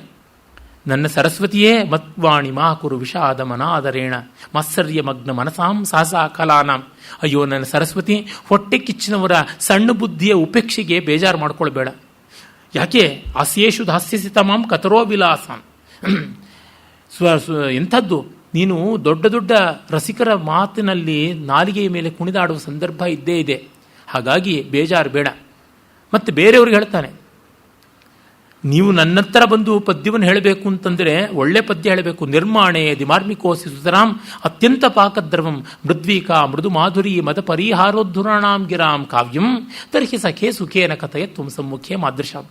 ಸಕ್ಕರೆ, ಜೇನುತುಪ್ಪ, ಹಾಲು ಮತ್ತು ದ್ರಾಕ್ಷಿ, ಅಮೃತ ಈ ರೀತಿಯಾದವುಗಳ ಸಿಹಿಯ ಸ್ಪರ್ಧಿಸತಕ್ಕಂಥ ಪದ್ಯ ರಚನೆಯಲ್ಲಿ ನಿನಗೆ ಸಿಕ್ಕಾಪಟ್ಟೆ ದಕ್ಷತೆ ಇದ್ರೆ ನನ್ನಂಥವ್ರ ಮುಂದೆ ಬಂದು ಪದ್ಯ ಓದು. ಇಲ್ಲದೇ ಎಲ್ಲೋ ಮರೆಯಲ್ಲಿ ಮಾಡಿರ್ತಕ್ಕಂಥ ಪಾಪ ಕೆಲಸವನ್ನು ಸಭೆಯಲ್ಲಿ ಹೇಳ್ಕೊಳ್ಳೋತರ ನನ್ನಂಥವ್ರ ಮುಂದೆ ನೀನು ಕೆಟ್ಟ ಕವಿತ್ವ ಬಿಚ್ಚಬೇಡ ಅಂತಂತಾನೆ. ಮತ್ತೆ ಹೇಳ್ತಾನೆ, ನನ್ನ ಕಾವ್ಯವನ್ನು ಓದಿ ಮೆಚ್ಕೊಳ್ಬೇಕು ಅಂದರೆ ಶಿವನಿಗಾಗತ್ತೆ. ತಲೆ ತೂಗಬೇಕು ಅಂತ, ತಲೆ ತೂಗಿದವರು ರಸಿಕರು. ತಲೆ ತೂಗಲಿಲ್ಲ ಅಂದರೆ ಅವನು ಸ್ಥಾಣುವಾದ ಶಿವ ಇರಬೇಕು, ಇಲ್ಲ ದನವೇ ಇರಬೇಕು. ಗಿರಾಮ್ ದೇವಿ ಸಾಕ್ಷಾತ್ ಅವಳು ಎಂಥವಳು, ಅವಳು ಅವನು ಹೇಳ್ಕೋತಾರೆ, ನನ್ನ ಮಾತು ಎಂಥ ದೊಡ್ಡದಾಗಿರ್ತಕ್ಕಂಥ ಗಿರಾಮ್ ದೇವಿ ಆ ಸರಸ್ವತಿ ಆದಂಥವಳು ವೀಣಾ ಗುಣರಣನ ಹೀನಾದರಕರ ಯದೀಯಾನಾಂ ವಾಚಾಂ ಅಮೃತಮಯಂ ಆಚಾಮತಿ ರಸಂ ಅಧುನ್ವನ್ ಮೂರ್ಧಾನಂ ನೃಪಶುರತವಾಯಂ ಪಶುಪತಿ. ನನ್ನ ಕಾವ್ಯವನ್ನು ಓದಿ ತಲೆ ತೂಗಲಿಲ್ಲ ಅಂದರೆ ಅವನು ಪಶು ಅಥವಾ ಪಶುಪತಿ. 5 ತಲೆ ಇದೆ ಶಿವನಿಗೆ, ಹಿಂದೆ ಮುಂದೆ ಮೇಲೆ, ಅಲ್ಲಾಡಿಸೋಕ್ಕಾಗೋಲ್ಲ, ಸ್ಥಾಣು ಮೋಟು ಮರ ಇದ್ದಂತೆ. ಇಲ್ಲದೇ ಸರಸ್ವತಿಯನ್ನು ತಾನು ವೀಣೆ ನುಡಿಸೋದನ್ನು ಗಿರಾಮ್ ದೇವಿ ವೀಣಾ ವಾದನ ಮಾಡ್ತಕ್ಕಂಥವ್ರು ಅವಳು ನಿಲ್ಲಿಸ್ಬಿಟ್ಟು ಕೇಳ್ತಾಳೆ, ಡಿಸ್ಟರ್ಬ್ ಮಾಡಬಾರ್ದು ನನ್ನ ಮಾತಿಗೆ ಅಂತ ಹೇಳ್ಬಿಟ್ಟು ವೀಣಾ ಗುಣರಣನ ಹೀನಾದರಕರ ಆ ವೀಣೆಯ ವಾದನದ ತಂತ್ರಿ ಮೀಟುವಿಕೆಯನ್ನು ಪಕ್ಕಕ್ಕಿಟ್ಬಿಟ್ಟು ಕೇಳ್ತಾಳೆ. ವಚಂ ತಸ್ಯ ವಶಸ್ತಸ್ಯಾಕರ್ಣ್ಯ ಶ್ರವಣ ಸುಭಗಂ ಪಂಡಿತಪತೇ. ಪಂಡಿತಪತಿ, ಪಂಡಿತ ರಾಜರಾಜ, ನಾನು ಎಂಥವನು, ಶಾಸ್ತ್ರಾಣ್ಯ ಕಲಿತಾನೆ, ಶಾಸ್ತ್ರಗಳನ್ನು ಚೆನ್ನಾಗಿ ಕಲಿತೆ, ನಿತ್ಯ ವಿಧಯ ಸರ್ವೇಪಿ ಸಂಭಾವಿತ, ಎಲ್ಲ ನಿತ್ಯ ವಿಧಿಗಳನ್ನು ಚೆನ್ನಾಗಿ ಮಾಡಿದೆ. ದಿಲ್ಲಿ ವಲ್ಲಭ ಪಾಣಿ ಪಲ್ಲವತಲೆ ನೀತಂ ನವೀನಂ ವಯ. ನನ್ನ ಪ್ರೈಮ್ ಯೂತ್ ಎಲ್ಲ ದಿಲ್ಲೀಶ್ವರರು. ಅವನು ಜಹಾಂಗೀರ್ ಇರ್ಬೋದು, ಶಹಜಹಾನ್ ಇರ್ಬೋದು, ಅವರಿಬ್ಬರ ಅಂಗೈಯಲ್ಲಿ ಗಿಣಿ ಥರ ಕಳೆದೋಗ್ಬಿಡ್ತು. ಸಂಪ್ರತ್ಯುಜ್ಜಿತ ವಾಸನೋ ಹರಿಪುರಿ ಮಧ್ಯೆ ಮಧುಪುರಿ ಮಧ್ಯೆ ಹರಿಸ್ಯವ್ಯತೆ. ಹೀಗೆಲ್ಲ ಬಿಟ್ಟು ಮಥುರೆಯಲ್ಲಿ ಕೃಷ್ಣನ್ ಧ್ಯಾನ ಮಾಡ್ತಾ ಇದ್ದೀನಿ. ಇನ್ನು ಕೆಲವರು ಶಿವಪುರಿ ಮಧ್ಯೆ ಶಿವಸೇವ್ಯತೆ ಅಂತ ಕಾಶಿಗೆ ಬಂದೆ ಅಂತ ಹೇಳ್ಬಿಟ್ಟಂತಾರೆ. ಸರ್ವಂ ಪಂಡಿತ ರಾಜರಾಜ ತೆಲಕೆ ನಾಕಾರಿ ಲೋಕಾಧಿಕಂ. ಎಲ್ಲವನ್ನೂ ಜಗನ್ನಾಥ ಲೋಕೋತ್ತರವಾಗಿ ಮಾಡ್ದ. ಬೇರೆಯವರೆಲ್ಲ ನನಗೇನು ಕೊಡ್ತಾರ್ರಿ, ಶಾಕಾಯ ವಾಸ್ಯ ಲವಣಾಯ ವಾಸ್ಯ, ತರಕಾರಿಗಾಗೋಲ್ಲ ಉಪ್ಪಿಗಾಗೋಲ್ಲ. ದಿಲ್ಲೀಶ್ವರೋವಾ ಜಗದೀಶ್ವರೋವಾ ಮನೋರಥಾನ್ ಪೂರೈತು ಸಮರ್ಥ. ದಿಲ್ಲೀಶ್ವರ ಕೊಡಬೇಕು, ಇಲ್ಲ ಜಗದೀಶ್ವರ ಕೊಡಬೇಕು ನಾನು ಬಯಸಿದ್ದನ್ನು. ಆ ನೇರ್ನೃಪಾಲಿ ಪರಿದೀಯಮಾನಂ ಶಾಕಾಯ ವಾಸ್ಯ ಲವಣಾಯ ವಾಸ್ಯಾತ್. ಬೇರೆ ರಾಜರು ಕೊಡೋದು ಉಪ್ಪು ತುಪ್ಪ ತರಕಾರಿಗಾಗೋದಿಲ್ಲ ಖರ್ಚಿಗೆ ಅಂತಂತಾನೆ. ಇದೆಲ್ಲ ಆ ಗರ್ವ ಇಂಥದ್ದು. ನಾನೂ ಬರಿತೀನಿ, ಬೇರೆಯವರು ಬರೀತಾರೆ. ಕವಿಯತಿ ಪಂಡಿತರಾಜೇ ಕವಿಯಂತ್ಯನ್ಯಪಿ ವಿದ್ವಾಂಸ, ನೃತ್ಯತಿ ಪಿನಾಕಪಾಣೋ ನೃತ್ಯಂತಿ ಭೂತವೇತಾಲಾಹ.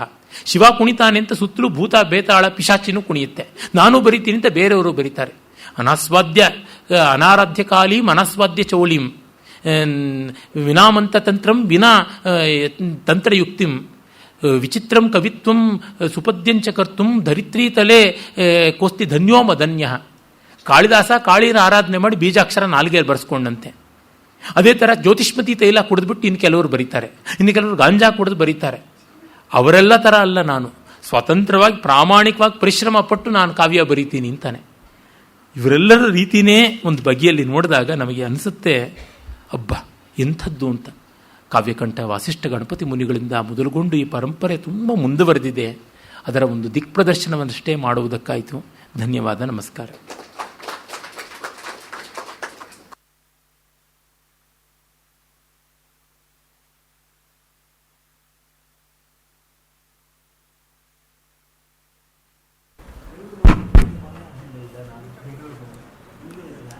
ನಮ್ಮ ಮುಂದಿನ ಕಾರ್ಯಕ್ರಮದ ಬಗ್ಗೆ ಸೂಚನೆ. ಮುಂದಿನ ವಾರ ಬುಧವಾರ, ಗುರುವಾರ ಮತ್ತು ಶುಕ್ರವಾರ ಇಲ್ಲಿ ಒಂದು ವಿಶೇಷ ಕಾರ್ಯಕ್ರಮ ಸರಣಿ ಇರುತ್ತೆ. ನಮಗೆಲ್ಲ ಗುರುಗಳಾಗಿದ್ದ ಮಹಾಮಹೋಪಾಧ್ಯಾಯ ವಿದ್ವಾನ್ ಎನ್ ರಂಗನಾಥ ಶರ್ಮಾ ಅವರ ಜನ್ಮಶತಾಬ್ದಿ ಮುಂದಿನ ವರ್ಷ ಬರ್ತಾ ಇದೆ. ಅದಕ್ಕೆ ಪೂರ್ವ ಪೀಠಿಕೆಯಾಗಿ ಈಗ ಒಂದು 3 ದಿವಸದ ಶಾಸ್ತ್ರೋಪನ್ಯಾಸ ಮಾಲಿಕೆಯನ್ನು ಏರ್ಪಾಟು ಮಾಡಿದೆ. ಇಲ್ಲಿ ಜನಪ್ರಿಯ ಉಪನ್ಯಾಸಗಳು ವರ್ಷ ಪೂರ್ತಿ ನಡೆಯುತ್ತೆ. ಸ್ವಲ್ಪ ಪ್ರೌಢ ಮಟ್ಟದ ಅವರು ರಂಗನಾಥ್ ಶರ್ಮಾ ಅವರ ಮಟ್ಟಕ್ಕೆ ತಕ್ಕ ರೀತಿಯಲ್ಲಿ ಕೆಲವು ವಿಶೇಷ ಕಾರ್ಯಕ್ರಮಗಳು ಆಗಲಿ ಅನ್ನುವ ದೃಷ್ಟಿಯಿಂದ ಸ್ವಲ್ಪ ಶಾಸ್ತ್ರನಿಷ್ಠವಾದ 3 ಕಾರ್ಯಕ್ರಮಗಳನ್ನು ಯೋಜನೆ ಮಾಡಿದೆ. 22 ಬುಧವಾರ ವಿದ್ವಾನ್ HV ನಾಗರಾಜರಾವ್ ಮೈಸೂರಿನವರು, ಅವರು ಭೋಜರಾಜನ ವ್ಯಾಕರಣಶಾಸ್ತ್ರ ಗ್ರಂಥ ಸರಸ್ವತಿ ಕಂಠಾಭರಣ ಅದರ ಬಗ್ಗೆ ಮಾತಾಡ್ತಾರೆ. 23ನೇ ತಾರೀಕು ತಿರುಪತಿ ML ನರಸಿಂಹಮೂರ್ತಿಯವರು, ತಿರುಪತಿ ವಿಶ್ವವಿದ್ಯಾಲಯದವರು. ಅವರು ವಿದ್ಯಾರಣ್ಯ ಸ್ವಾಮಿಗಳ ಜೀವನ್ಮುಕ್ತಿ ವಿವೇಕ ಇದರ ಬಗ್ಗೆ 23ನೇ ತಾರೀಕು, 24ನೇ ತಾರೀಕು ಉಡುಪಿಯ ವಿದ್ವಾನ್ ಎನ್ ಲಕ್ಷ್ಮೀನಾರಾಯಣ ಭಟ್ಟ ಅವರು ಸಾಹಿತ್ಯವಲ್ಲರಿ ಅಲಂಕಾರ ಶಾಸ್ತ್ರದಲ್ಲಿ ನವೋನ್ಮೇಷ ಇದರ ಬಗ್ಗೆ ಮಾತಾಡೋರಿದ್ದಾರೆ. 22, 23, 24 3 ದಿವಸ ಸಂಜೆ ಈ ವಿಶೇಷ ಕಾರ್ಯಕ್ರಮ ಸರಣಿಗೆ ನೀವೆಲ್ಲ ಬಂದು ಅದರ ಲಾಭ ಪಡಿಬೇಕು ಅಂತ ವಿನಂತಿ. ಸಂಸ್ಕೃತ ಕವಿಗಳ ವಿದ್ವತ್ತೆ, ಅಭಿಮಾನ, ಅಹಂಕಾರ ಇದರ ಒಂದು ಸೀಳು ನೋಟವನ್ನು ಶತಾವಧಾನಿ ಡಾಕ್ಟರ್ ರಾ ಗಣೇಶ್ ಅವರು ಕೊಟ್ಟಿದ್ದಾರೆ. ಒಂದು ಸಂಗತಿ ನಾವು ಗಮನಿಸಬೇಕು, ಇದು ಎಲ್ಲನೂ ಹೆಚ್ಚಿನ ಉದಾಹರಣೆ ಮಧ್ಯಯುಗದಿಂದ ನಮಗೆ ಸಿಗುತ್ತೆ. ಆದಿಕಾಲದಲ್ಲಿಯೂ ಇಲ್ಲ, ಈಚಿನ ಕಾಲದಲ್ಲಿಯೂ ಇಲ್ಲ. ಈ ಸಾಹಿತ್ಯದ ಕ್ಷೇತ್ರದಲ್ಲಿ ಮಾತ್ರವಲ್ಲ, ತರ್ಕ ಮೊದಲಾದ ಕ್ಷೇತ್ರಗಳಲ್ಲೂ ಕೂಡ ಈ ವಿದ್ಯಮಾನವನ್ನು ನೋಡ್ತೇವೆ. ಮಧ್ಯಯುಗದಲ್ಲಿ ಅಲ್ಲಿ ಆಡಂಬರಕ್ಕೆ, ಈ ಪಾಂಡಿತ್ಯ ಪ್ರದರ್ಶನಕ್ಕೆ ಹೆಚ್ಚಿನ ಆಸ್ಪದ ಇತ್ತು ಅಂತ ಗೊತ್ತಾಗುತ್ತೆ. ಏನೇ ಆಗಲಿ, ಒಂದು ವಿಷಯ ಹೇಳಿದ್ರೆ ಈಗಿನವ್ರ ಕೋಪ ಬರಬಹುದು. ಸಾಹಿತ್ಯ, ಸಂಗೀತ ಇವರು ದೇ ಆರ್ ಲೆಜರ್ಲಿ ಆಕ್ಯುಪೇಷನ್ಸ್. ಅದನ್ನು ಎಂಜಾಯ್ ಮಾಡುವ ಸ್ವಭಾವ ನಮಗೆ ಇರಬೇಕಾಗತ್ತೆ. ಆ ಸ್ವಭಾವ ಇದ್ದರೆ ನಮಗೆ ಎಂಥ ಮುತ್ತು ರತ್ನಗಳು ಸಿಗಬಹುದು ಅನ್ನೋದರ ಒಂದು ಸೀಳು ನೋಟವನ್ನು ಶತಾವಧಾನಿ ರಾ ಗಣೇಶ್ ಅವರು ಕೊಟ್ಟಿದ್ದಾರೆ. ಅವರಿಗೆ ತಮ್ಮೆಲ್ಲರ ಪರವಾಗಿ, ಗೋಖಲೆ ಸಂಸ್ಥೆಯ ಪರವಾಗಿ, ಪ್ರಾಯೋಜಕರ ಪರವಾಗಿ ನಮನಗಳನ್ನು ಸಲ್ಲಿಸ್ತಾ ಇದ್ದೇನೆ.